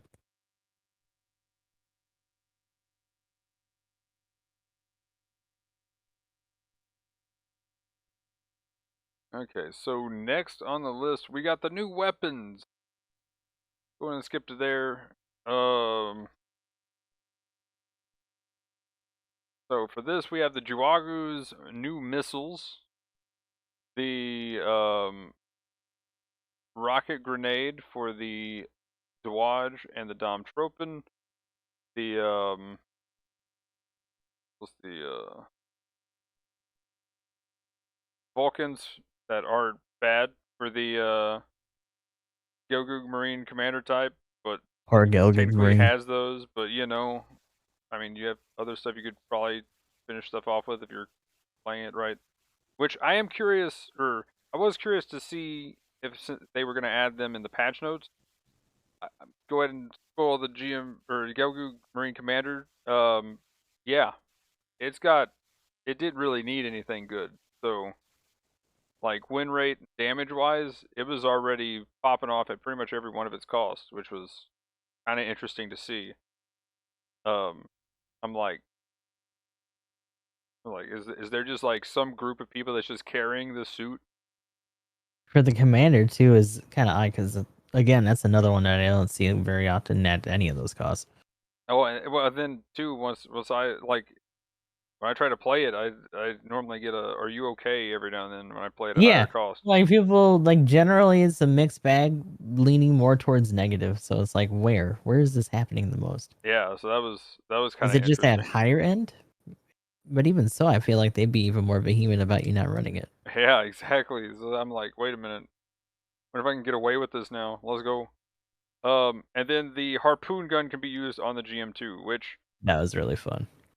like, is it better than the beam rifle, or is this kind of more of a preference kind of situation? I mean, BR has rough cooldown and not great heat, You can so only there's shoot it twice. literally no reason to use it now. Oh, okay. So this is I think the completely harpoon superior. gun's probably It better. is trash Okay. by comparison. Is doo doo. That was something that I didn't really use, and I'm just like, meh. So the main What is two, this team? What is happening? I'm a bishop with 2 striker customs, a Nero trainer, and a VG. What the fuck? seems legit. No, it doesn't. But striker custom is something that we will be talking about later. Yes. Yes. I'm kind of Which scared, is but probably also why they're excited both about it. trying to run it. Oh my god, it hurts me. Pretty much. Um, so I guess we'll talk about the grenade here. I don't know if you guys use the Joagu stuff yet. Did you try I had a that out chance at to all? use it. I did, and it's really cool. So the damage is higher. The aesthetic is cooler. Oh my god, I wasn't expecting that. What? That's not little smart tiny missile. That's a fucking just looks like cannons coming out of its hands Yeah, I'm now. just like, this is like a Gatling cannon gun thing. Wait, what the I'm fuck's like, that about? they said you so you could do a barrage, and I'm like, yes, Yeah, intensify. they weren't. They weren't kidding. They weren't Yeah. kidding at all. It feels like like the impact isn't quite the same, but it feels very similar to the anti-air gun. Yeah, But it's kind of weird. The gunfire shots, it's like pop, pop, pop, pop. I don't know. It's like you're firing missiles. yeah, that's what was a Yeah, little they weird should about probably it. stop lying about the missile part. Those are just cannon shots. But the my thing though is it stuns in 7 hits if you're hitting with both projectiles. Mm-hmm. But the other missiles stun in, I believe it was 4 hits. and you got 12 shots. They have bigger splash radius, so you can just shoot the ground and hit people. So these you have to hit pretty much directly. I've heard him compared to a machine gun, which I think is a really good comparison to it. It's pretty much just straight out the booms for an MG. Well, yeah. The only thing is you don't have ASL, so you have to actually properly aim. Like, you mentioned the anti-air gun. Yeah, it's pretty much Very that. similar, huh? Yeah, pretty much Aiming that. in your shooting game impossible. So yeah, well, controller, man. Ugh. Give me that mouse and keyboard quick. Never. Please, Never in this game please, ever in mouse your and life keyboard, is please. trash. Garbaggio. Mouse and keyboard, please. But yeah. So I'll probably use that on mouse and keyboard if I get it for that. But right now the aiming thing felt pretty bad. I But didn't have too much problem with it. I heard other people saying they were having trouble tracking, but to me, whenever I was using it, if unless they were moving, if I like beamed somebody and then followed up on them with the rockets, they seem to fly pretty true to me. oh well, I yeah, don't know. that's fine. Like if somebody's getting knocked down or just shot, and then you kind of combo a few shots into them. My thing is when they're boosting left to right kind of thing, and you're just like, I get time to aim. Like that's my issue. But if they're like coming at you, it actually stuns pretty well still, just like the missiles did. So they're pretty strong in most of the situations, and you could just like if somebody's getting knocked over and you're like, "Gosh, you're stunned getting knocked over. I'm gonna start just do, right? Just and then they're on the ground, just start shooting into their legs. I mean, it's 24 shots, pretty solid. So I asked Gustav about it a little bit yesterday, but I know you were recuperating, so I didn't get a chance to ask you. And I'll rephrase it since I feel like whenever I ask if this should have been a sub weapon, people think that means that it's like a negative. But do you think that they should have made something a sub weapon for the Juagu? Because I just don't know if this weapon itself makes the Jawagu like more playable. I noticed that they increased the damage. I think it said. Yeah, so technically it's more damage. I'm not exactly convinced it's more damage a second, but it's more damage for the overall volley, and then you got to start reloading. So But they also adjusted the so they made the triple rocket launcher stronger, which I don't know if they mentioned this, but the abdominal MP cannon is also more powerful. I don't think I remember seeing that. Maybe it was in the patch notes, so I glazed over it. But it's like they increased that. But I just feel like wait, for what? So the triple rocket launcher got adjusted. Oh, that was an old update. Never mind. I was about to say, sorry, I saw the thing and like it was to go to the other one. Okay, never mind. That was a past update. Thank goodness. I was like, man, did they change that too? I didn't even notice. I didn't see anything about it. Okay, there we go. So they just added bad notes. Right, never mind. Okay. Translated I was like, what? They didn't touch that this patch. Yeah, that's when I saw. I was like, I don't remember seeing anything about that, but I guess it's true. Okay, so never mind on that. But I just don't know if the multi missile was enough to make people play it outside of like, ooh, there's a shiny new toy. I think like they should have given it a third range weapon option. I think it would have helped it out a whole lot. Yeah, I kind of agree. Like having a replacement, like unless you're just making it better, like my problem is I want to know, and actually maybe they do show it here. I can't remember if Javagi was actually fully in the. No, it was not. Okay, so they didn't even show the win rate at all. I really want to know the win rate because, like the weapon doesn't really change the playstyle too much, right? You still, you actually kind of want to get a stun or a knockdown on an enemy before you start unloading at them, unless they're kind of stationary or running at you, and then it pretty much works the same. Like the playstyle doesn't really change that much, so it's like, okay, well we just kind of got the same thing but slightly different, and I thought it'd be cool maybe if you could move and shoot at the same time, since these are small rockets instead of big rockets. You do like move and shoot stuff or something maybe, so that it actually changes the kind of how it plays mostly.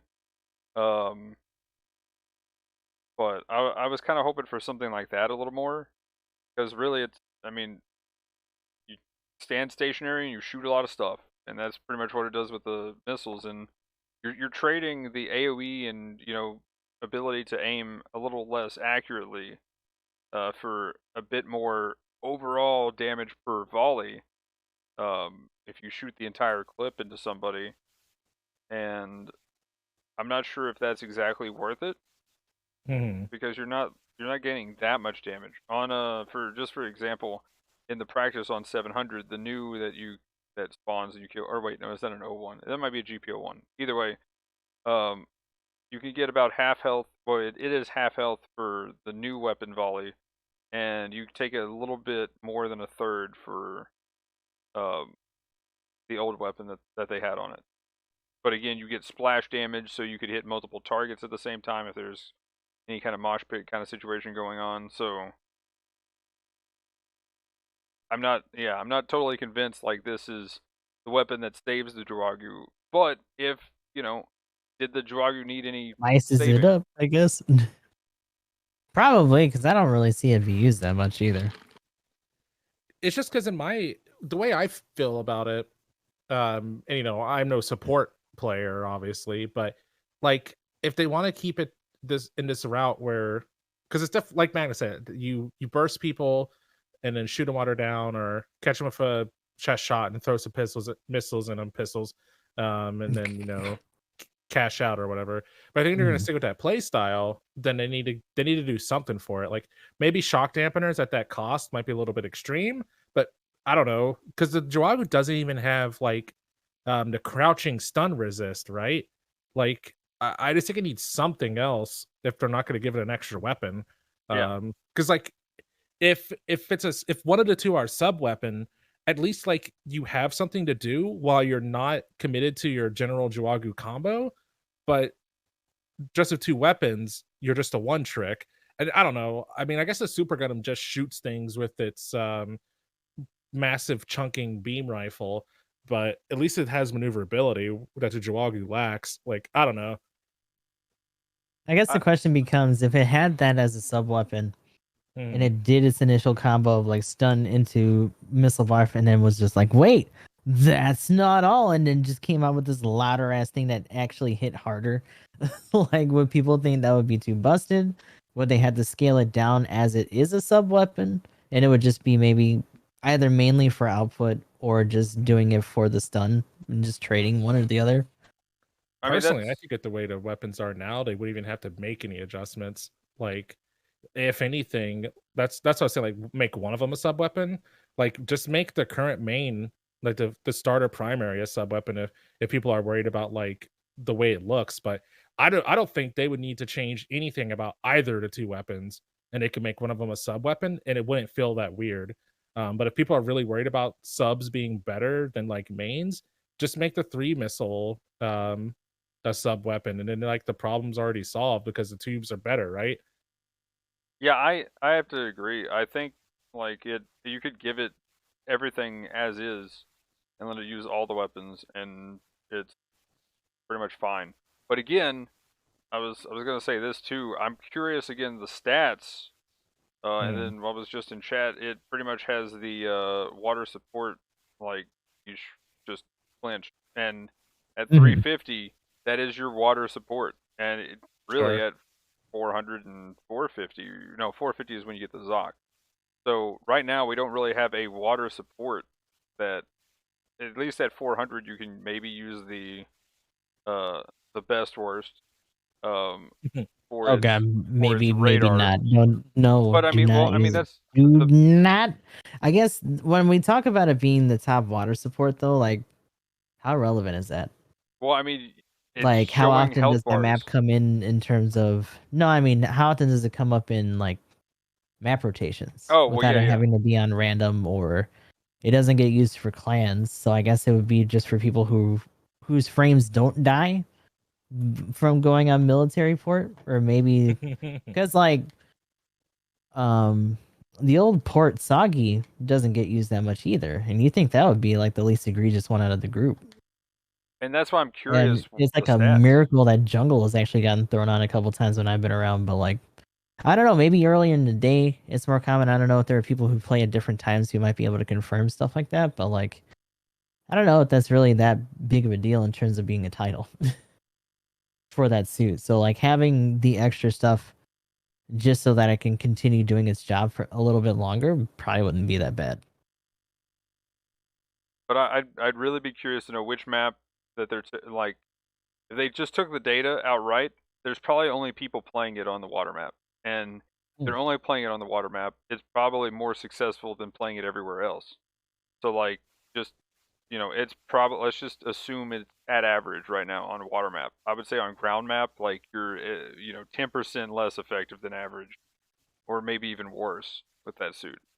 But let's just say 10%, and then maybe on the water map, maybe it's doing better than average. So they're just like, we can't add anything else like that. I'm just really curious to know the data and on what maps, because I would bet people are pretty much, unless you're just a Juagu main, there's probably some of them out there.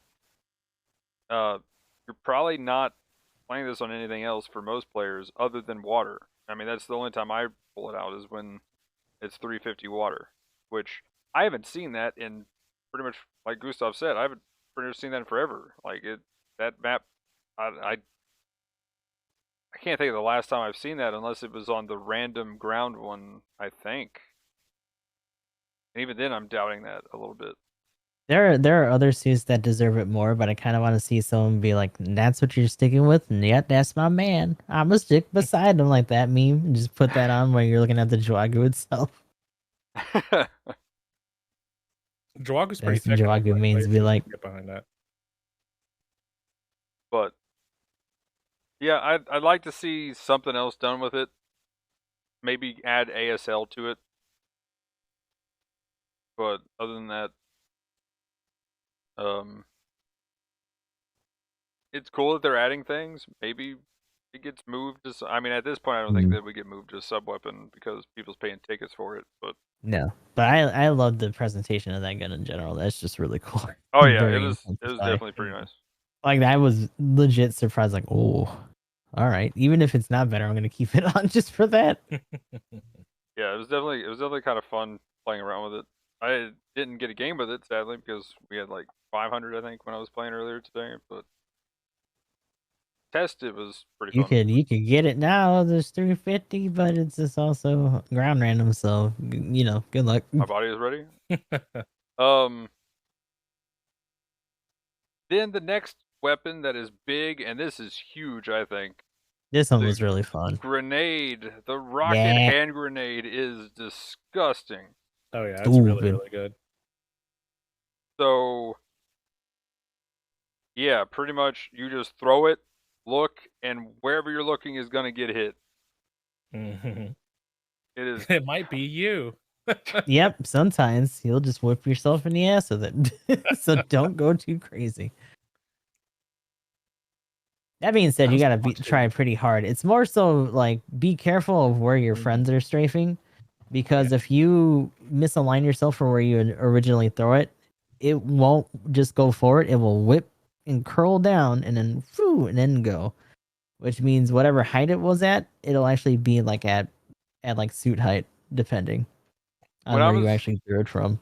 When I was speculating in the newsletter, I wish you could throw it a bit farther. It's kind of weird when you throw it. It doesn't seem to like want to like has a little bit extra like gravity weighing it down. Well, like in the thing, they threw it up because it was going to track, right? So I guess that was the general idea: is you're getting more height than you are distance. But like but man, does it's pretty much just like your rocket launcher distance for its actual like going and getting somebody. Like pretty much just another rocket that you're shooting at somebody. You just throw it instead. It's so cool. But like the whip around though, it was the best part. Like I was really hoping that it whips around like it does, and since it does, that is amazing. But Yeah, there's only good things I can say about this. It's really Yeah. awesome. That being said, if you're Maybe like trying to they're- use that height to your advantage, make sure that you have enough clears from where you're at, and try to stay in line with it so that it doesn't whip down and like smack the hill or whatever it is you're behind. Yep. But otherwise, yeah, it's just a matter of like getting an idea for how that tracking works depending on your position, and then just going from there. But I think we're gonna have some cool trick shots come out of this. Oh yeah, Oh, people have for already sure. been doing demos and stuff, and it's really cool. Yeah. But Um, I definitely think we'll be seeing more of the Tropin and the Dewaj again, and just because that weapon exists, like it's really good. Yeah, I think this also the Tropin. I guess we'll talk about it getting buffed a little bit. It also got some actual range damage buff too, so that was really nice. And I think a little health. 10%. So yeah, 10%. Yeah, plus having this is like a nice consistent stun you can get with. You can just go right into the rocket, and then you get your Sturmfaust and everything. So there's Tropin's looking pretty good, pretty juicy. It was definitely fun to play around with that. Also, like I was swapping to the MMP80 and just shooting at the target, and then the grenade would kind of just go and it stun while I'm machine gunning. So there's a Honestly, lot at you can that do. cost, I think raids might have to run some ballistic defense. I was seeing some gameplay, um, and the Tropin's missile on a raid. It's like a mini heavy attack. It's just so much damage. Oh yeah. But what do you think this brings the Dewaj kind of back again? Kind of, and in some cases, depending on who you're talking to or who tends to use them at the cost that it's available at, kind of never left, and this just kind of makes it more gross. Yeah. Because I mean, I never played a Dewaj a lot, but that was just because I never played a lot of the floaty suits that much. Because I Mhm. still have an awkward time in them. At least at lower cost. I feel like floaty suits feel better at high cost to me. But the drift toe or whatever at the lower They cost. definitely like react a bit faster, so you're not fighting it as much. Yeah. But I think that the Dewaj has always been like a pretty solid pick, along with like the Hymo.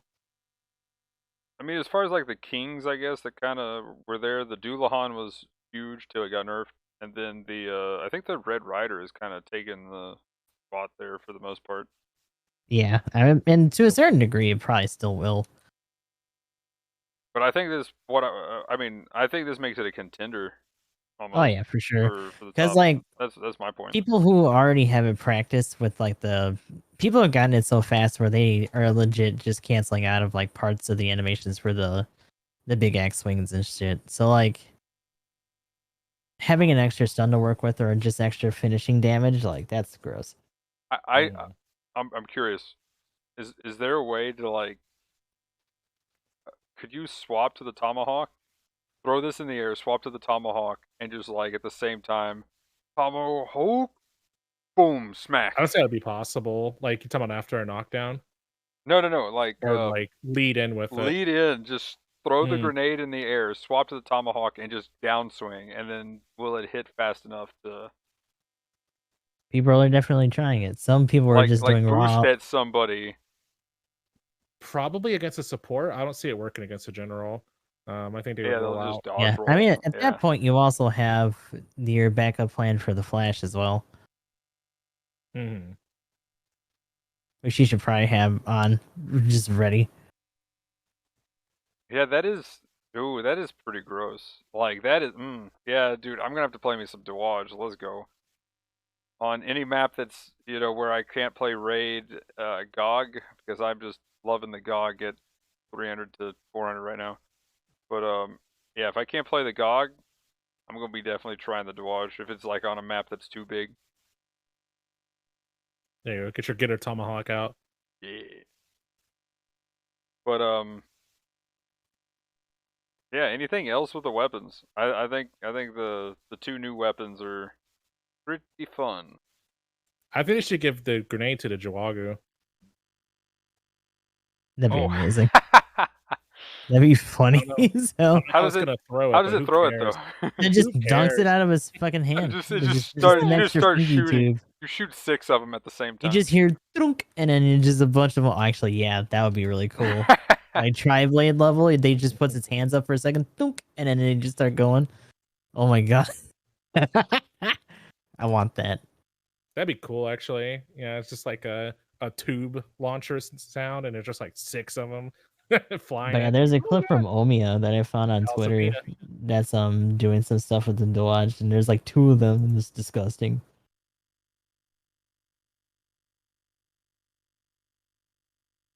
Like you just um. see the missiles zoom in after they go up from doing it from elevation and then zooming down at someone too, actually not bad.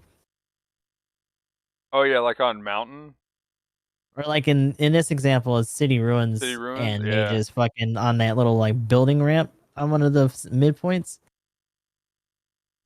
It zooms so fast too. That's the thing. You just like throw it, and you're just like, I want you to be hit. Boom, boom.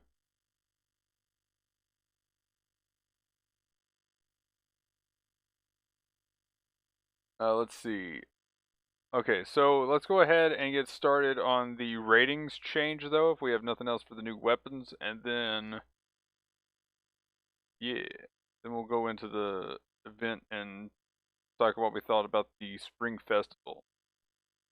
So, You say rating change? Are you talking about the rival adjustment? yes, I'll say rival. Whoa. Yeah, that.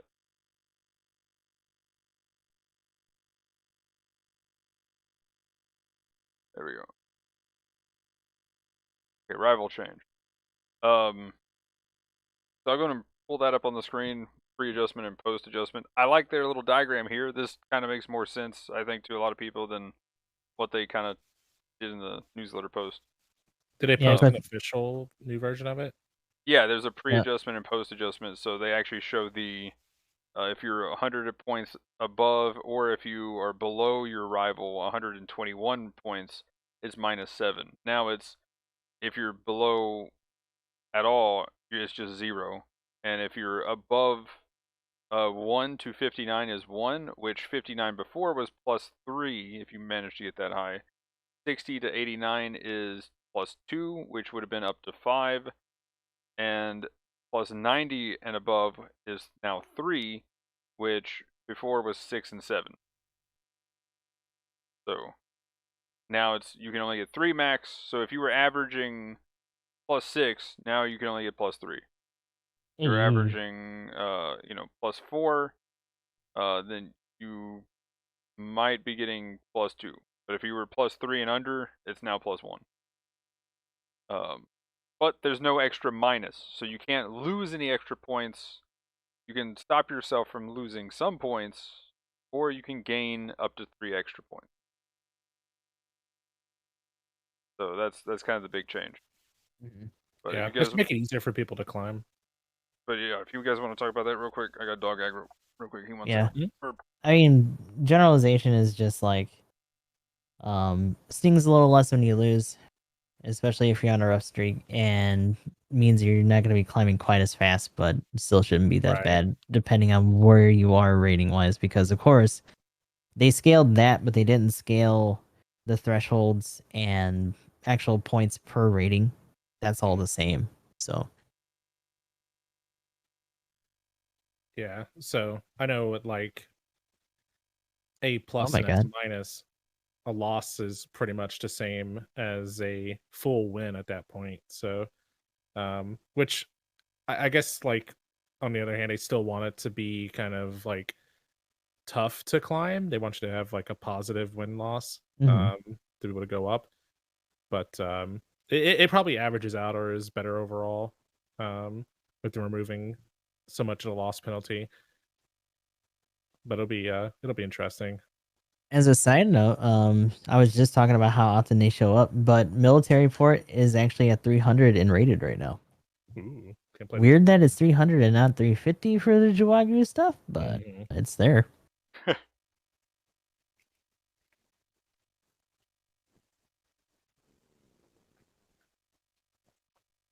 So yeah, I'm assuming you guys went through the win loss. I've been my thing is I've been complaining about it just being a thing in general. Like in most actual rank systems and games, like It just doesn't work that way. yeah, whenever they've tried something, because the thing is you can kind of game it a little bit. Like the original one, I gamed the crap out of it. I just treated it like ranked. I would just bully people. You know, you're about to take my kill, I'll kick my teammate over, and then I'll take the kill, kind of thing. Good So, old toxic Magnum. I mean, I want to climb. They made the game. If I'm gonna climb, I gotta knock my teammates over. That's just what the game tells me to do. I'm just playing the game. So, but you know, For some to succeed, others must fail. then the standard deviation thing happened, so that made it a whole lot better. But then there was still some ways to kind of game certain things to, you know, at least go to like 0 or not get as high of a, or you know, don't lose as much, but you know, have a chance to get a few more points just about every time. Well, as much as people hate on the mode and stuff, right? That's one of the other reasons that they switched up ranked as well to just doing brawl as opposed to a team thing, because it's like you're fighting on two different fronts when you're trying to do individual performance in a team-based game. So, but yeah, I think this is better, especially since most of the time you're going to be just getting +1 point. Looks like, whereas even with the standard deviation thing, you were the threshold's huge for that. 3 or 4. Holy yeah. shit. So like now you're 3 or 4, you might get lucky and get 2. So, now I feel like that's gonna be where some of the frustration comes in. People who consistently maybe get top ratings overall, who typically do best their rivals, are probably gonna be a little annoyed at that. But conversely, when they do get docked and are molding in a game, it's not gonna be as bad when they lose. So I don't know. You still have to consider all the scaling and stuff for different ratings, but it still won't be as bad overall. I mean, again, any of these performance systems, it's like, you know, the reason why fantasy football works with people picking whatever is because you're not playing for yourself. Yeah, as a collective, like there's 2 raids on the same. But yeah, pretty cool change. Definitely a big fan of that. One of the raids. Next we have the Make it 3. Hangar event and Spring Festival. There's 3 raids. Oh, are you a raid yet? Make it 4. That cross so fucking cursing me. No, it's on the enemy team, not my team. I'm the support. Oh. Ooh. Yeah, it's a good adjustment. Did you all see the post that they made on the GBO Twitter? Yeah. They advertised Vion's little tutorial video for the Hangar system as well. Oh, nice. That's pretty cool. Who's? Vion. Oh, okay, yeah. If you haven't already, like and retweet it or whatever. Where's my Twitter? Hang on. Oh god, social media time. But the Hangar event. Oh, I didn't actually pull it up. ×3 for great success rate. So it's just the base though. So it's 30%. Then whatever percent you get for playing a suit a ton of times is added onto that, and that is your total percent for the time that you, or the upgrade that you're going for. Then if you get duplicates of a suit, you get up to 3 times, or you get 3 times the enhancement points for duplicates. I did my 2 half-off spins. I got 2 suits that were repeats, and the rest were weapons.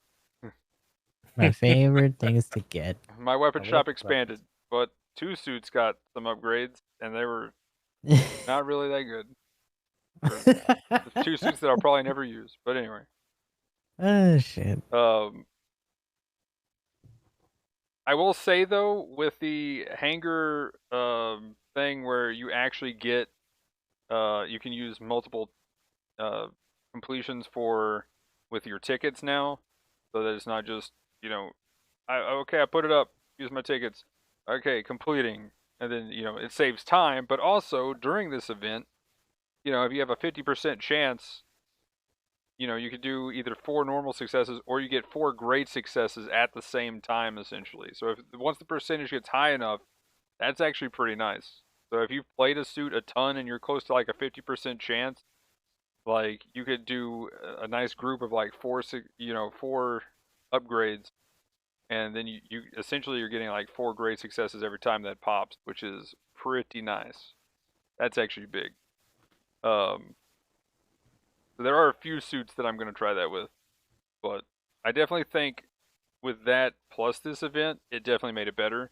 Whereas prior to this, you'd be like, you know, as far as like you'd have to do it over and over again with the tickets, and I'm just like, yeah, I'm gonna do that.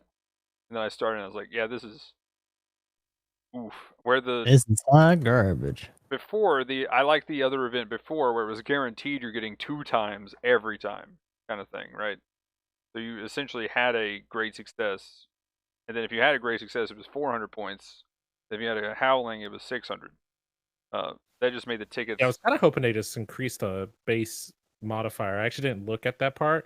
I just saw the times 3. I was like, oh, cool, we're getting times 3 like points when we go through the hangar. Let's go. Yeah, it's just a times 3 chance at more points.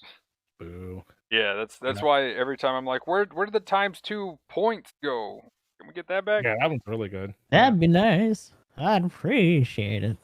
But yeah, as far as just an end of like a Golden Week event, cool, I guess it's something. But I still like the other one. I guess with the being able to do multiple things with tickets, it's a little bit better. But but the other thing with this section, I was going to ask you guys what you thought about the entire thing itself for Springfest. Did we ever get like tokens with the last Springfest? Or am I completely misremembering that? And that was more of like the New Year thing. Pretty Might have been. Actually, shit, I don't remember because like immediately after this, we're also gonna be doing like. I don't know. I feel like it should still just be more Golden Week stuff, but then anniversary is gonna be so much further away still. Yeah, so I'm like, I felt like there was more last year, but I could be crazy. Obviously, we could look it up, but There's been a fair amount of stuff happening around it as well, so like even if there was, I wouldn't be super surprised. Yeah, and I will say compared to last year, they're doing stuff both in and out of the game as well, so there's that to consider.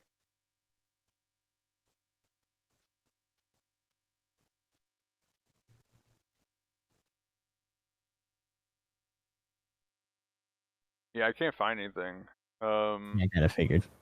Chat saying no tokens but free 10 spins, which yeah, definitely free 10 spins. Oh yeah, that's right. We did have the 4 free 10 spins this time too. So yeah, that was nice. I don't have tokens, but Yeah, that's true. Yeah. A chance at a chance at a chance. They know what they're doing. If they give us money, we'll just hold on to it. That 4-star. Not spending it today. No. That 4-star for Unicorn Gundam. Got him. Anniversary things? Nah, you're supposed to spend it now. Shut up. No. Consume. FOMO. Limited time only. Oh god, my butt. Get away from me. No. Okay, so the rest of the patch notes, I guess we'll go through just to mention a couple of things. There is no banner for it, but the Ewak Jigen level 2 is now in the game. Kind of awkward to not see a banner. Yeah, what? I didn't know that. I was joking about us getting that too, and I was like, oh shit, it happened. So that's the first, I think, new suit that we've gotten a level 2 of that hasn't had a banner with it. So whoop. But it's in there somewhere now. Then we got with the Golden Week, we got a Golden Week banner. Half off first step up, and it goes from 200 bronze to 200 platinum tickets. And all drops are mobile suits at step 4 and 2 times 2-star or higher rate as well. Oh wait, no, that's just 2 times just 2-star rate. Does it say or higher in this? Or it does say or above in the bottom text. So Could be pretty good if you just have a ton of like tokens lying around, but I'm still saving mine, so I did the half off. Spend your tokens. Don't be a greedy bitch. Do it right now. I 4-star. demand. I want my 4-star. No, you don't. You're not gonna. Free. It's literally less than 1%. You're not gonna get it. No, I mean I want my 4-star as in It's not I'm gonna gonna hit the happen. guaranteed 7-step by saving No, because you the will not. enhanced double I'm down zeta to- slipped It out of will my be. fingers. You're definitely gonna get a trap. There's gonna be a trap banner that you're gonna spin for. Oh and, yeah, like, there's gonna be the support that I'm like, bet, I want it, fucking I bet want it, right and now. then I'm like, I wasted 200 tokens and got nothing. Every What have I time. d- And then the next week, what have I done? Yeah, no, literally, that's what that enhanced double zeta. That's exactly what Oh, happened. I was like, shit. oh, I Yup. want the support, and I wasted like 60 tokens. If I wouldn't have, it would have been. I would have been able to get the enhanced double zeta, I think, or it would have been close. But anyway, other than that, the Rezell has a half off banner as well. Check that out. Another reminder that they're still banning people permanently that are getting reported. You shall meet your end. Then other stuff that we did talk about. Oh, actually, oh wait, no, that's actually here in a second for talking about that. They added a new rank, yay, which means they added more high-cost DP suits, which are kind of meh. 600k each. Yeah. Again, please stop doing this and do a rank crunch on the DP store because a lot of those suits are out of the lottery anyway, so people can't even well for them. Out of lottery and out of meta in a lot of cases. You mean you aren't Colonel Magnum? Just buy the suit, lol. I mean, I've already got all 3 of them, but even if I didn't, I probably wouldn't spend the DP. Like with the Dija, the prior one, I didn't spend it either, and I just finally got. Just be a Char.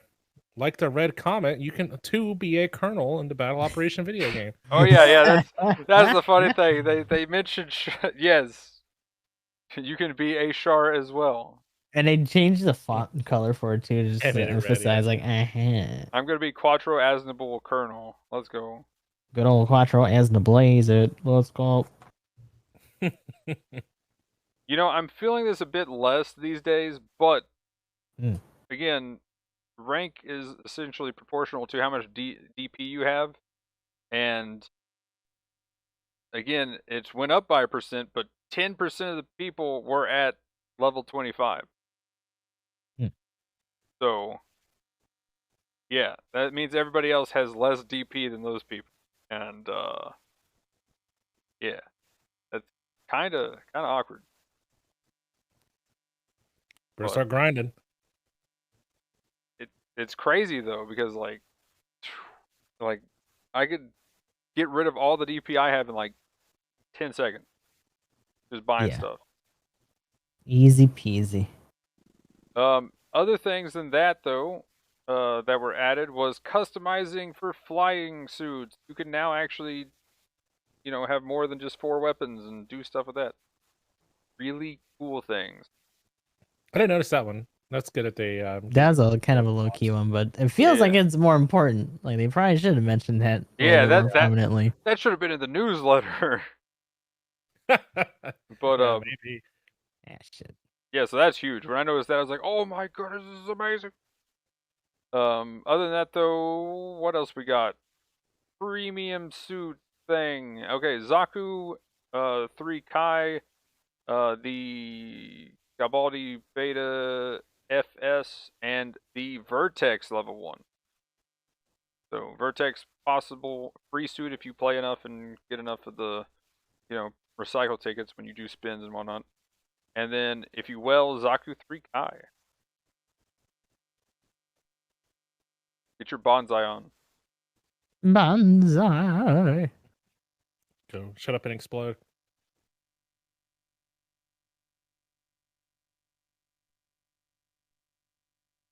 Then we have the RT shop. The 2 big things here is the GM Sniper Custom ML level 1 and 2, and the Z2 level 1 and 2. That's pretty nice. Juicy ticket shop. Both of those are actually pretty good. I've been seeing a lot of good stuff with the Z2. I'm seeing it doing pretty well.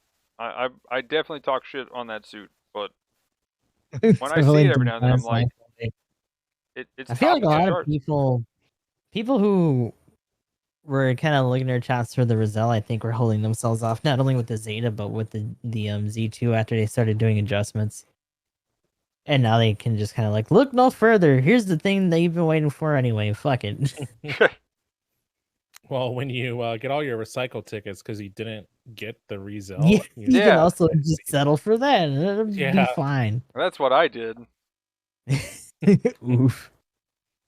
Yeah, I don't hate the Z2. I think it's pretty good at what it does, especially after they made the update too. Then they pointed out that in the RT shop is the rapid small rocket launcher. By the way, I bought the level 2 so it could be used on the level 1 and the level 2. Look at this And man being big brain. I didn't. Big brain? Where's it at? Oh no. Oh, Wrong he's doing button. it. He's doing it. No. Big brain. Big brain. Big brain. Big brain. Magnum, my Oh. raid blood is boiling. Thank you. Ah! Oh, okay, I got rid of it. I'm safe. Bully. Beam Saber just flies past me. Oh, okay. Oh, I got rid of it. Calm down, Exia. But yeah, I will say, if you bought all 4 levels of it, that's like 400, 500, and no, 600 tickets. So yeah, it was 140 for level 1 and 2, and 160 for level 3 and 4. So, oof. But yeah, I just bought the level 2. It works for 2 levels. I'm probably not going to use it at 4. You know, if I have to get it at something, I'm just going to wait for the DP store. I think it levels higher levels than that. But you know, 450, 500, I'll use the Zoc if it comes to water. In the DP store, we got the here's the expensive ones: Toast Rider, HML, and Mark V. I was hoping this might signal the Mark V getting, you know, other weapons or whatever, but that was the other thing. Like, the raid one on this one is kind of meh for 650 compared to some other options. Mark V plays the game a little too fair. It's fun, but that's about the big problem with it. So even then, back to the outdated comment for DP store stuff, like, HML is definitely still relevant. Post Rider is definitely still relevant, but the Mark V, I'm like, for your people who've been playing really long that probably have most of these anyway, this is odd. I do think compared to its peers for that, I think the Mark V is probably the weakest of the 3. Yeah, I would agree. Like the other options. Toad's Order is really good, and I like the HML. It's pretty much a general. In the DP store, obviously DP store, so the other stuff, you know, that might have been, you know, out leveled for their levels going on to compare Cheshire level 3 and Zoc level 3. You can try those. But something that is still pretty good, even after it got pretty heavily nerfed, the level 1 and 2 Methus Heavy is now in the DP store, so that's really nice. Yep. Withstood the test of time and many slaps to the wrist. Yep. Buy that suit. Then we'll look at the clan stuff here in a second. The other fixes, I didn't see anything too crazy. Apparently there was some weird paint color schemes with the Dragu where it would like do something with the paint in the mono eye. But yeah, other than that, nothing else too crazy. Let's see, clan rank stuff. Here we go. This and the target shuffle is what I was kind of wanting to talk about specifically. Mhm. Big 'Cause- change to the rules. Yeah, because the main thing is, I know you pointed out plenty of times, Gustav, that it's weird to see target shuffle in clan ranked, and yeah, it has that little RNG effect to it, so that it's not as competitive. But I think kind of fixed that, which I was curious to see if we had target shuffle coming up, but I guess we don't. We do not. Soon. Not for a So- while. Yeah, so so at least for the next 3 weeks, that is a no.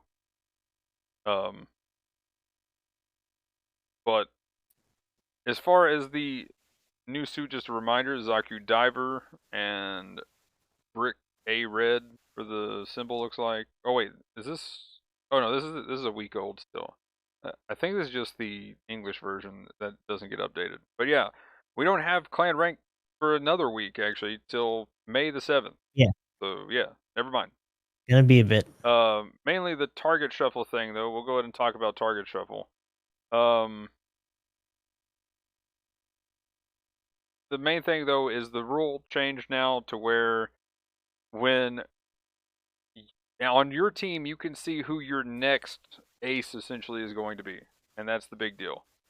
And that way you can kind of plan, have them run in and die maybe if they need to, if they're too low, or if you ace the enemy team, go repair them or something and get ready for them being the target. And just having a guy like you could literally lose just by having the first one getting it just be like, oops, And you're too dying. low, and now you instantly die. And then by the time you spawn, if it's too high of cost, by the time you spawn, it's like you have 5 seconds to go kill the enemy team.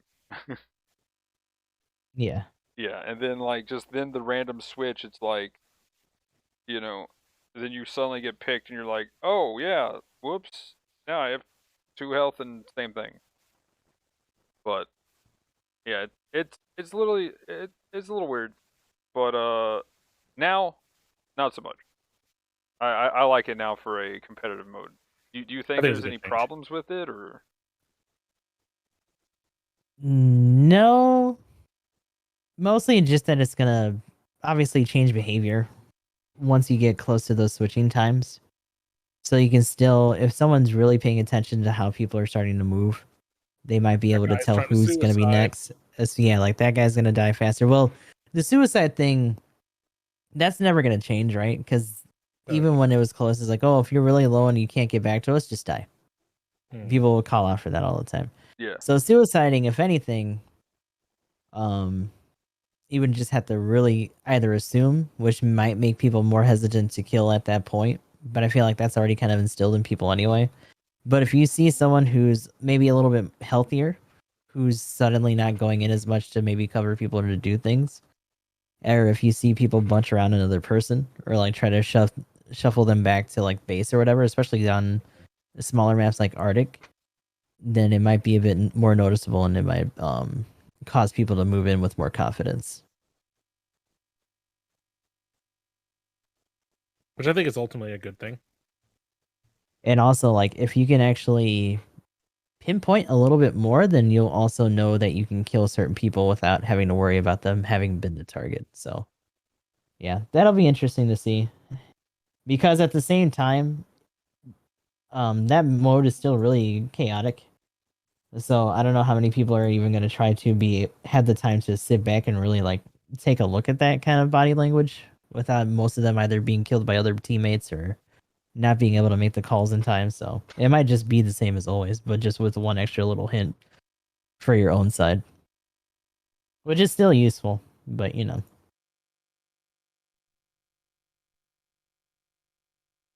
this kind of just feels like if they're going to do it competitively, that it should have just like been this way the whole time anyway. So it was still a necessary change. But yeah, I guess anything else with the target shuffle stuff? I mean, for me, I just think it's more competitive now, and definitely kind of what they needed.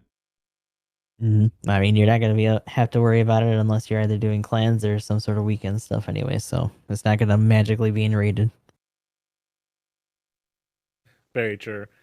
But yeah, I think it's a good change. Target shuffle needed that. Okay, so next we got buffs Quick and question herbs. though.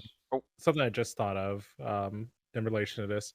On the other hand, do you think something similar in Ace match would be useful. So same idea, but it would tell you who's in content, who would be the next ace. It would just calculate the score I and let you think know who your ace is going to that be. would just mean people would purposely sandbag. People already do it as an They already do. assumption. Yeah. Right. But like people would more actively do it, and if they're in Mhm. prime spots to actually continue the points flow, then that Sure, means sure. that they'll purposely pull back, and you'll be missing other opportunities to keep your lead, and that sounds like a horrible idea. So no, honestly, I'd say leave it out of that, regardless of any cynicism about people's behavior, like because it's only gonna make it worse, even if it's Fuck, only I'm in gonna be the specific ace. situation. Yeah, I gotta start throwing, man. Yeah. I gotta suck more. I'm sorry. Because at that Please point, kill me. the hot potato is just more tangible, which means it's gonna be even more frustrating. Because like you're gonna see people physically doing it next to each other Sure, because sure. they know.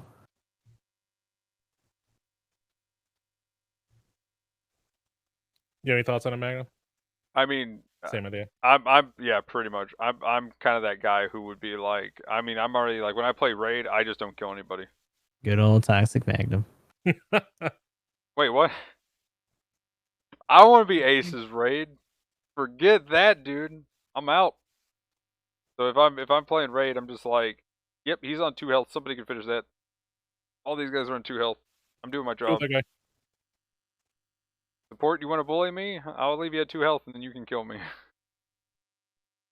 Oh, you're now Ace? Tasty About that, support. champ. But yeah, that's yeah. But I mean, it could be interesting. I don't know. I kind of sort of like the idea a little bit, but yeah, I could see it being a little awkward for the actual game. And it would be kind of funny though watching it change all the time. Yeah, and I think I agree with Gustav. I could see people bricking worse than they already do, if they make that change. So I could definitely feel that. But anyway, into the buffs and nerfs. We have well, I guess quickly the previous ones. The main thing with all of these is they all pretty much went up. There's not anything that really went down as too much expected. I guess the only one that Imo Zaku looks like its base damage at its base cost, or the damage at its base cost went down somehow, but its win rate went up. So that's just a little weird. But everything else was a positive change. Stark Jigen, definitely really cool to see that get a buff. Gundam Full Armor Gundam Mark II. I didn't think that was going to get help too much, but apparently, sure. Funny enough, it actually died more, which curious on that. Yeah, how that worked I out. just being more aggressive, I guess. I don't know. It's Maybe. weird. Zuda F, where it pretty much gained almost nothing at level 1. Everything went up, even level 1. A free Ta-da. Jaeger got a ton of buffs, and it actually went up. So yeah, it's looking good. It's pretty much at average, or a little above average on things, which is nice. Could recommend trying that one. Zagok, I think still needs a ton of help, and while things went up and play rate went up from 2% to 8%, it still is well under average on everything, especially damage being only 49,000 to 61,000. Oof. G3, pretty good. I mean, yeah, like G3 looking good. Dagdaw, also another one still needing some more help. Big brain. Big brain. Yeah, I'm still sad, but also with these underperforming numbers, there is hope. Honestly, I think unless they just shoot us damage out to the like fucking colonies or whatever, Gundam reference, I guess. Unless they get that bitch like a literal dodge roll, I just don't see like what they could change about it that would help it in a world of enhanced double zetas and new Gundams, It's like give it multiple, like unless they give it one of the big skills, like give it the dodge roll, give it like double tackle at the very least, give it Or, do what they did with the mass production Cubelay, just make it vomit damage. I mean, that's why it works. And the level 2 specifically got a... Actually, I think both levels... We'll be talking about the mass production Cubelay. It's also getting another buff. So, yeah. Also, the Dom cannons, both of them, good stuff. Brought up to average or above. Well done. Moving on, though, into the current ones. Here we go. So, this month, we got White Dingo. Question mark nerf or just nothing? Because apparently when they changed it, its stats went down. Yeah, and they're just like, well, that sucks. And I didn't think they would give up on that concept. It didn't. I don't think that's what caused it. I liked the concept. It actually made it kind of want to be played more, but they're like, no, you got to stop again. So cool. Sure. So we'll have to wait and see what happens with it.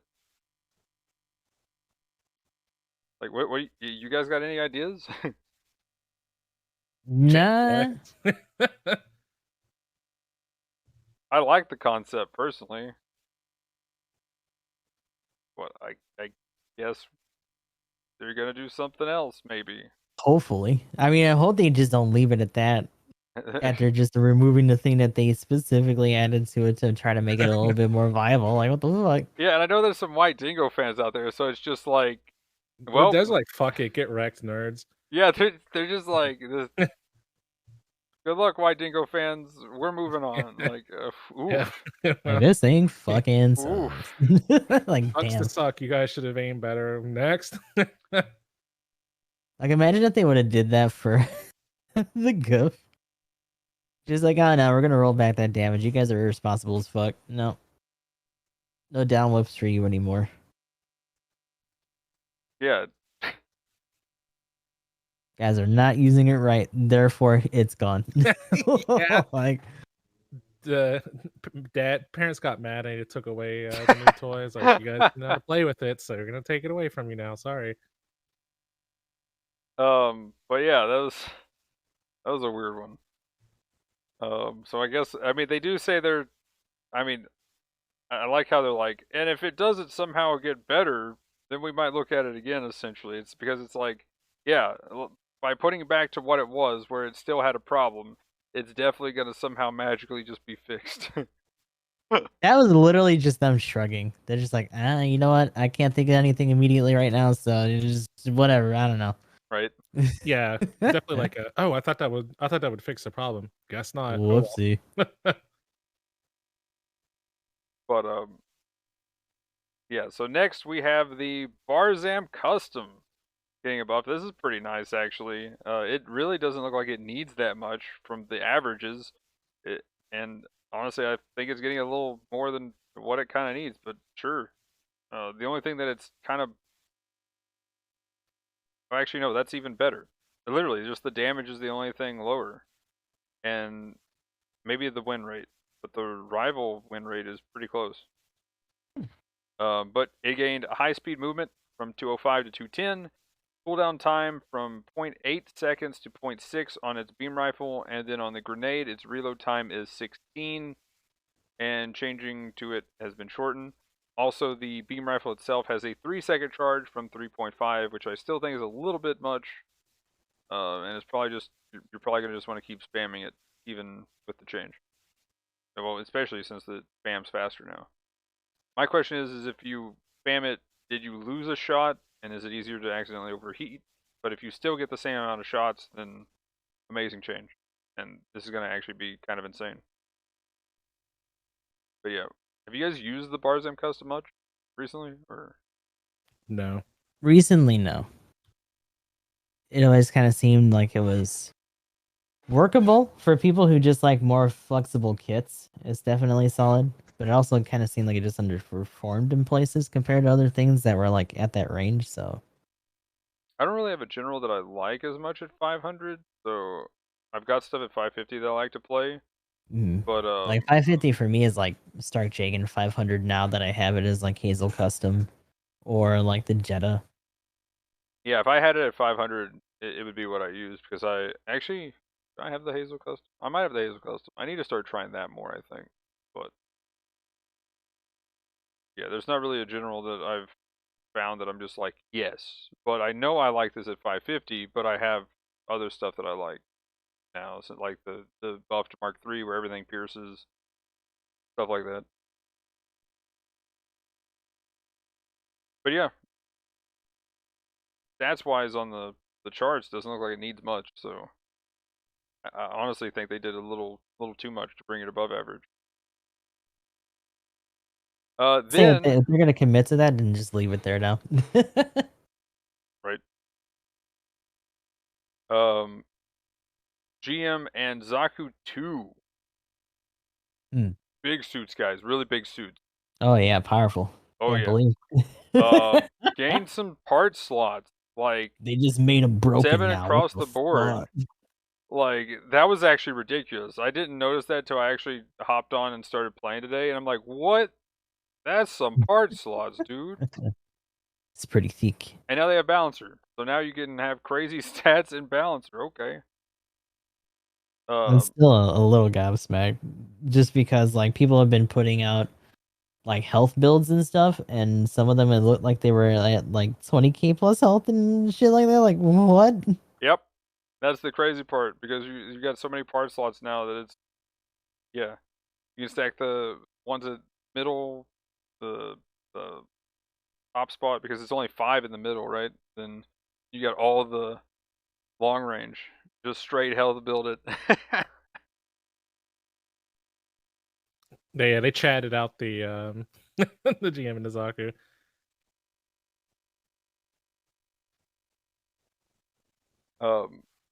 But yeah, yeah. Level 1, they're ridiculous. I did not gonna show the Zaku one any love. Oh yeah, right. The Zaku one's Like, the damn, one man. getting left out, dude. They're like, it's a raid. Fuck that thing. But, Just like use literally anything else, please. I mean, I'm there with the Zaku cannon and the GM cannon, so you're not alone. Yeah, Scudo supports, they're fine. I have one above too. Sorry, buddy, you chose the wrong category. Wrong neighborhood. But so yeah, that was pretty intense. Dom Tropin though, we kind of talked about that already. Yeah, try it. It's a good suit. It's a lot of fun. New weapon. I feel Yeah. like this is gonna bring it up to like average and above maybe. Like this is actually pretty big with the health and the damage, flat damage, plus a new weapon. Galguk Marine Commander, I know I mentioned it earlier, but yeah, looking at its stats, its damage is well above average at its base cost, and then still above, and then just below by like 2,000. It's crazy how good the stats on this are. I'm like, who's carrying this suit at, especially at 550 and 600? It is a little confusing. But and how's it getting played? That's my question, because I would love to do that, but that's one I definitely get dodged on. Teach me your ways. He's playing that suit. Get me out of here. Also, back to your question of how has my climb been? Yeah, that's been a lot of it. He's getting dodged on. Yeah. Feels bad, man. Look at this man with his throw picks. I gotta put him in a meta re-education course at this point. Meta re-education. Oh my goodness. Dom Barrage is OP, okay? I noticed you've been making questionable picks and playing frontline oriented suits with the machine gun. We have come to take you away. Okay, yes, I do that. Fair enough. I play the machine gun on I'm the guilty. Dom Tropin, or the I'm Dom guilty. Take me to Shooter. school. Moon Gundam, though, mainly just getting the same change that the Vargul is because of the Vargul beam rifle. But if these are the stats with that, then the damage and win rate with the Moon Gundam using that specifically, kinda oof. Curious how this compares to the normal Moon Gundam stats.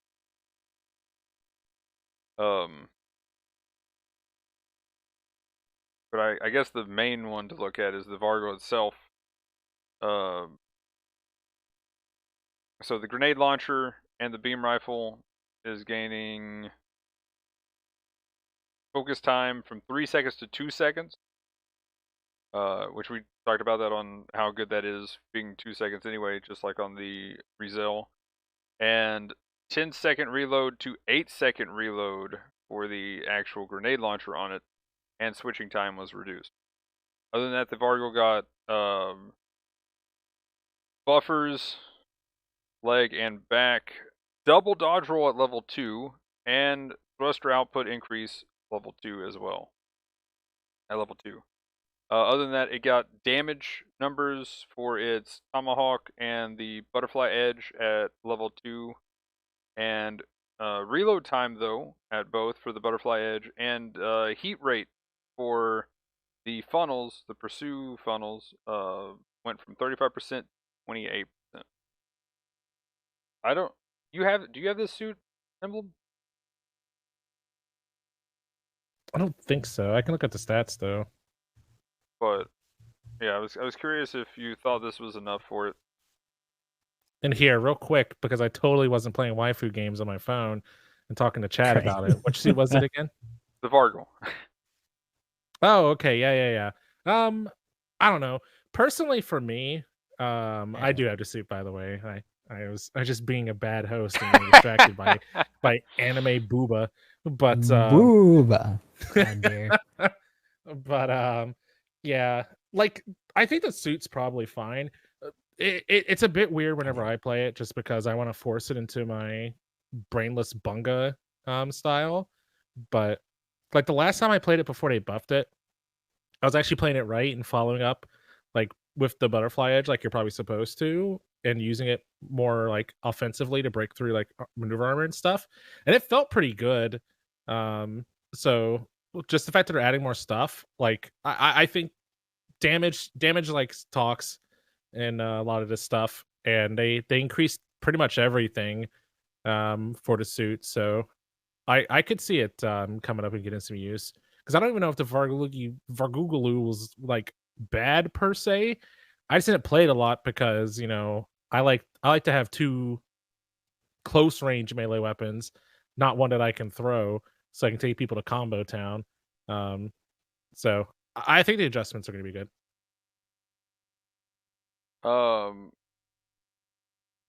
Yeah, I've seen it in like some meta picks as far as like being something to run, especially at level 1. So Mhm. kind of curious to see that the win rate and stuff was kind of low. And yeah, so it was definitely like, oh, that's in here. Okay, cool. Other than that, though, Striker Custom, we mentioned that one earlier. Got some buffs, 1,000 health at all levels. Offense system level 1.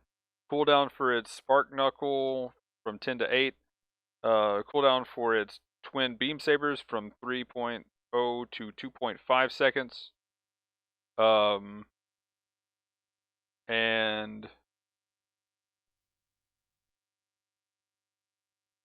then the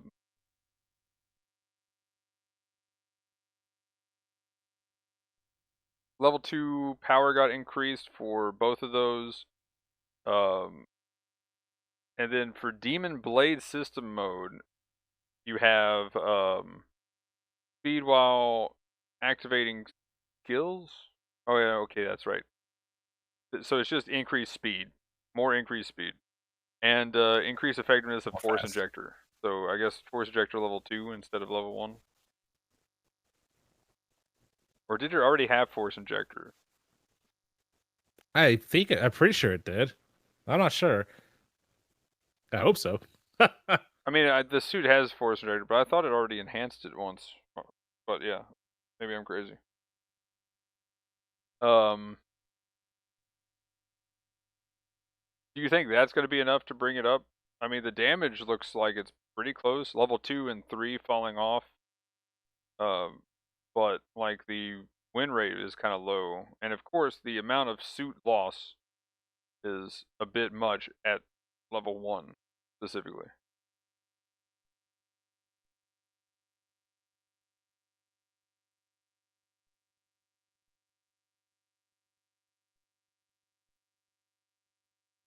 Because this is more your Bunga style, for sure. Yeah. Like the adjustments seem like they should be fine. Because you're gonna be able to do a lot of stuff without getting interrupted more. Which really is kind of an issue that you run into when you're running the raid a lot. Where you're meleeing something and you get shot off screen and you get peeled off. Because it's gonna force people, if they want to interrupt you, to either tackle or try to hit you with melee. And I don't know, there are a lot of blues at that cost to have priority 3, so you're probably just gonna bounce. But I guess that makes sense. Yeah. like at least it forces them to get in there, and they aren't saving the support by like shooting you from like halfway across the map or something like that. But I think it's a good and a necessary change. Like that suit was meant to be a kind of like a juggernaut, kind of like the enhanced double zeta a little bit.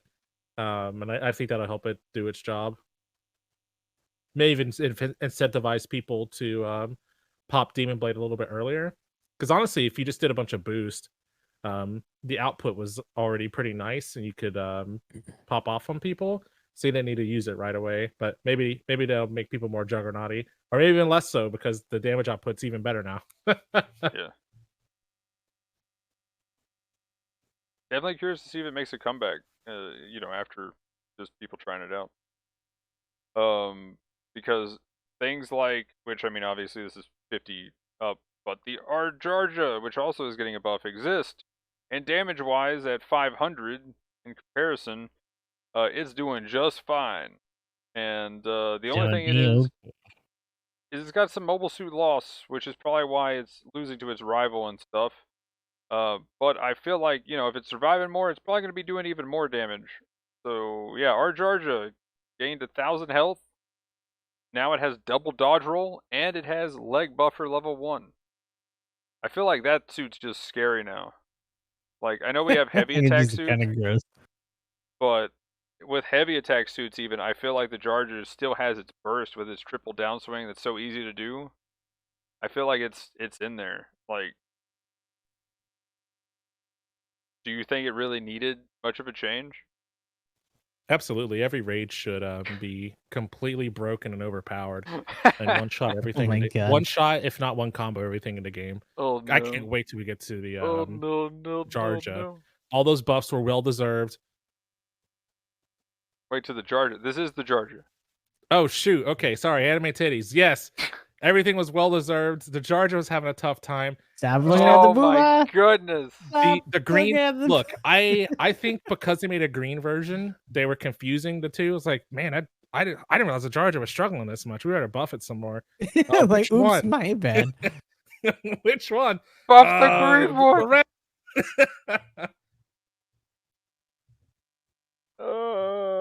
But yeah, it looks pretty scary now. Just saying, that looks terrifying. Because it has the damage that even without a heavy attack, it's just gross. Yeah, the Jarja has always been pretty good. I don't mind him giving it more deeps. We talked about the Dwaj, and then this one I get to make fun of. The White Rider got a buff. The only thing significant here in all of this that they have is 150 to 160 damage for its Gatling gun, and stagger ratio went up. I don't know if you have the stats on that emblem, but if you can find that. And then I can. Give me 1 second. Next is the Mega Beam that takes 20 seconds to charge unless you're in Zeus mode. Went from a 90-second cooldown to 70-second cooldown. Yeah, wow. that was Oh boy. Whoa. Like, what? Also, they increased the bullet velocity, so, it also is kind of like, what? Because one thing to note, overheat parts got worse. wait, which one? Overheat parts got worse because of that on the suit. Oh yeah, pretty much. So yeah, which even I've then, got the like, changes for the charge already. you mean the White Rider? Oh, I thought you asked about the charge. Okay, hold on. No, no, Let me go to the White Rider. the Gatling White Rider stagger rate. Is that what they mean by velocity, or is that just firing rate? No, velocity is actually the speed from the beam itself was kind of slow at hitting the target. Ah, okay. Yeah, so instead of being like a unit 4, since it's, a huge charge beam or whatever, or any of the other giant beams, apparently they were like, yeah, we're just gonna make this one kind of slow. So yeah, now it should line up with something a little more, boom, you hit them as soon as you let go. It's weird that they would even do that. I'm still a little annoyed Like by some of travel the changes slows, that they did by the Code Fairy stuff in general. Just right? taking away certain weapons or aspects of the weapons in cost ranges where there's already like busted shit anyway that does more than they do. So like, Yep. it's not like they were gonna be unbalanced anyway. Maybe they didn't want to All get right, Magnum. accused of like, buy the game if you want to win. Oh, it's pay to win. Oh god. And then you just made him trash, so people are like, well, I feel ripped off now. Like, the fuck. Right? Yeah, it's opposite effect. Stagger value was raised by 1% on the Gatling, so it's 5 now. The 20 Arm bullets, grenade. not bad. Wow. Okay. Arm grenade is up to 60% from 20. Yeah, but it's also an instant stun. It's a bazooka essentially. Oh I, yeah, I was but it's expecting really 80. good because it'll help you set Yeah. up a 80 probably would have been better.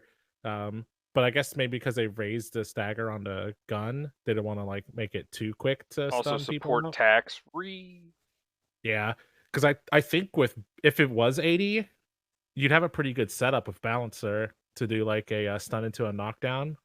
Oh yeah. That'd be pretty good.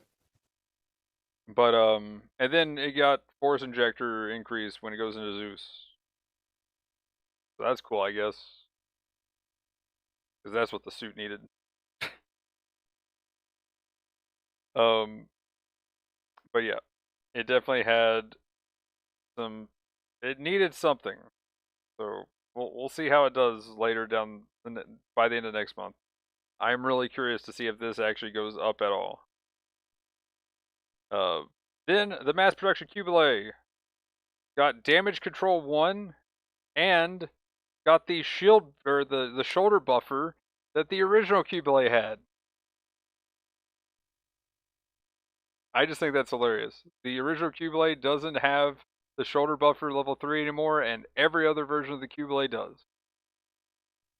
Yeah, I was so mad about that. I was like, give it back to the regular Cubile. What the hell? Yeah, just give it back to the regular Cubile too. Like they all need it.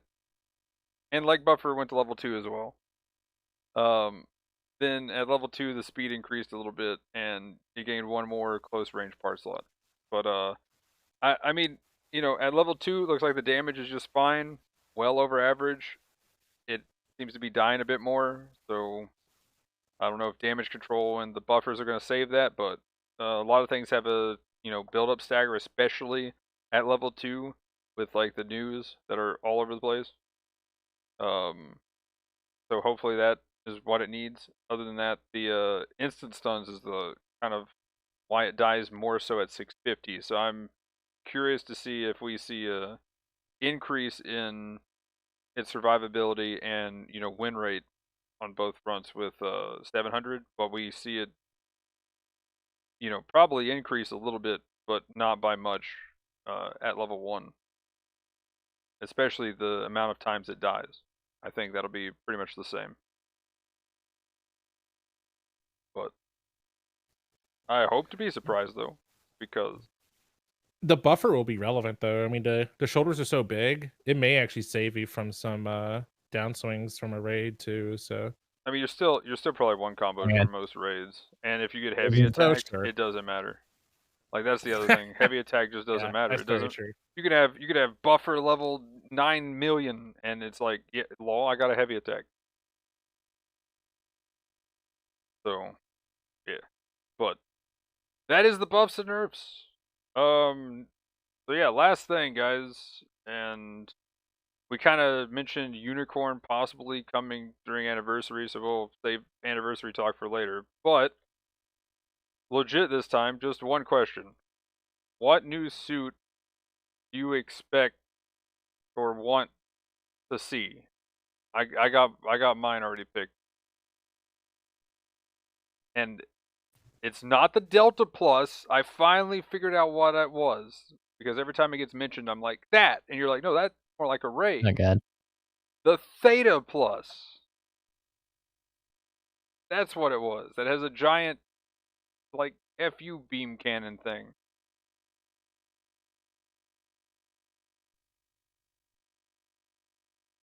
But yeah, that's my pick. Theta Plus. I want to see it. For me, I'm gonna say the Delta Plus. Okay, we got Delta Plus, Theta Plus, I'm trying Gustav. not to. Sorry, I got people being sneaky in my chat. Agents fucking just putting sneaky in like a big old row. Oh What no. are we talking about? What suit do you expect or want to see specifically? I said Theta Plus. Emblem said Delta Plus. I just want unicorn. Unicorn. Too bad you've got the high new. Yeah, that's what I'm expecting. that Like, is oh, gonna by the be way, we're just funny. gonna short chuck it, and it's like, oh, but you were releasing so many unicorn things. Nope, Hainu. We still have to do that. Respect, put respect on the Hainu. Hainu and Nightingale will be pretty fun. That would actually be pretty dope. I want to see that big clocky motherfucker running around.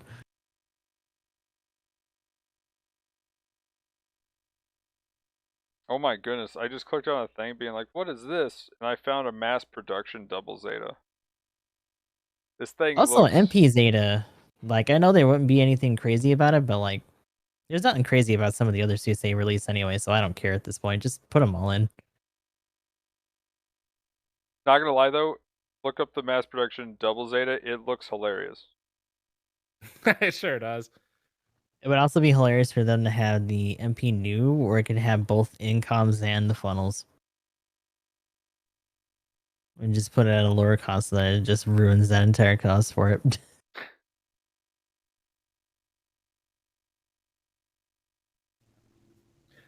I do still think the mass-produced Zeta Gundam would fit nicely in like Lasner or something though. Or Macross. But I mean it literally Right? those things literally turn to planes, so you know. Maybe too much of a stretch. Although this one might not. I don't think it does it? I don't think it does.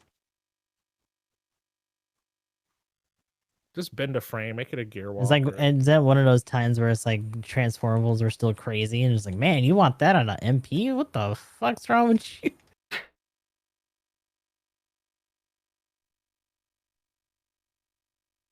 But any other new suit random things?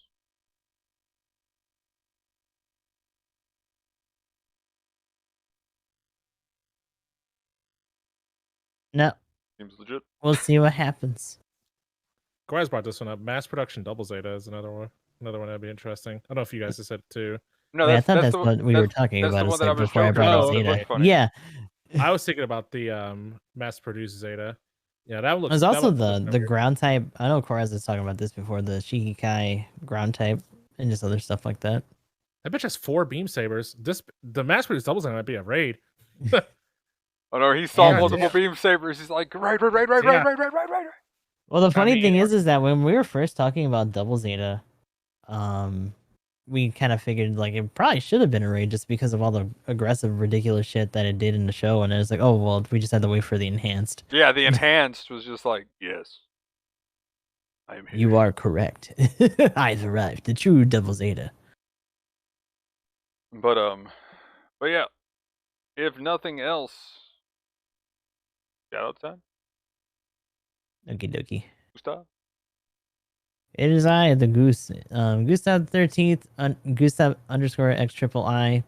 On most things, not everything, because sometimes I just don't get those in time. But currently, we are going through Super Robot Wars 30's new DLC. while doing our dailies and all that on GBO2 every day. Trying to keep up with some other stuff. For example, I'm probably gonna have to try to do at least some sort of video on those evolution changes. Lord knows what else, but we're trying to keep up with stuff on YouTube. That being said, there are some playthroughs that haven't gotten quite completed because new stuff keeps cropping up that I want to put those out sooner. So hopefully we can get some of that wrapped up and like get caught up. I just don't want to spam like timelines and stuff with all that. But outside of that, just trying to do stuff for GBO2. Hopefully when Evolution and all that gets announced for their proper releases, we'll be getting in there as well, squadding up. And just in general, just trying to keep gaming. What about you guys? What do you got coming up? Yeah, and I am GamingEmblem. You may have heard it before, but sometimes you may know me as Gaming Who. But I also play video games on the internet. You can find me at twitch.tv/GamingEmblem. And if you want some spattered YouTube videos, there's a YouTube for it as well. I don't think the URL will be the same because I'm no like YouTube thing. So it's probably like youtube.com/random assortment of numbers and letters. But you know, what you gonna do? Just do a search for it. But yeah, kind of like Gustav, I'm playing definitely be heading up to SRW30 new content that they put out with the last little patch that came out last week. Super Robot Wars, GBO2 for sure. I can't think of any other stuff off the top of my head besides Live Alive. I think that one's gonna be a lot of fun. I can't wait to play it. Gustav, I'm sure you'll be playing it too, right? Live Alive, and then also it was delayed, but I do want to get Advance Wars remade Oh for yeah, that one, yeah. And now actually that I have a Switch, I should probably get on Fire Emblem, although that's gonna probably be on the back burner compared to newer things. Yeah, I've been sitting on what is it, Three Houses for a little bit. But video games on the internet, we play those at the Gaming Emblem Twitch or whatever. Come check it out. Banner community nights on Wednesdays when Magnum doesn't oversleep or feels bad or whatever, man. Both. Gustav's there too. I am indeed here. Things do indeed happen. Yeah, it was definitely both last night. It was technically overslept, but because I was feeling bad, I woke Because up. of complications. I'm glad you're Oh, feeling boy. better. But I Yeah. do know there was one point in my stream I was like, oh, Magnum's on sleep must be OP. Yep, it was, but for the wrong reasons. Yeah. Oh yeah. Yeah. Well, Please be because careful. well, no, the me sleeping was kind of the oversleep problem, right? But the me waking up was actually because I was sick. So Mhm. yeah. Oops. But anyway, I am EG Magnum. I've got a Twitch, Twitter, Discord, YouTube channel, stuff like that. Also, forgot to say this, but yeah, I'll do it now. Why not? It'll be in the description below. Everybody's information as usual. But yeah, we'll be playing more Tarkov, more Gundam, more Lost Ark, and probably picking up something else. Too many games. It happens. Right now, sticking with GBO2, Tarkov, and Lost Ark for whenever I'm gonna do that. I'm gonna be pretty much doing the Lost Ark casual playthrough and mostly doing dailies and stuff off stream. Unless there's some crazy content that comes out, probably just gonna be doing that for now. Maybe just do a full PvP stream of that too, because the PvP is pretty crazy on Lost Like a Ark. game in and of itself. Yeah. So with Tarkov, crazy event going on right now. They got rid of all the traders, and people thought wipe's coming, but yeah, I'm assuming no. Apparently too, they might have tweeted out that their wipe's not coming for a while now. So event that's got everybody raging, and Nikita's a big troll, and I love it. And if you want your traders back, we all have to donate money and collectively as a group work together to get them back. Hopefully though, this ends with new bosses and stuff. So if that's gonna be a thing, we'll probably do like a long stream at the very least, farming the new stuff. Other than that though, GBO2 and YouTube content for GBO2, hopefully more coming soon within the next couple of weeks, as hopefully we get the network test too. Not only tips and tricks video, but Maybe. I hopefully will finally get my Dom Pooper video out. So yeah, That'll be fun. How to shit on your teammates, enemies. There is no, you can't actually troll your The teammates toxicity of it with all. the bombs. They don't actually stun your teammates. But yes. But other than that, yeah, Gundam Evo stuff. Possibly we'll have some random content coming out in the next few days as well. But yeah. Other than that, like, comment, subscribe. Let us know in the comments down below what you thought about this podcast and whatnot. But anyway, that'll be it for this one, guys. Thanks for watching. Have a good one. Peace. Later.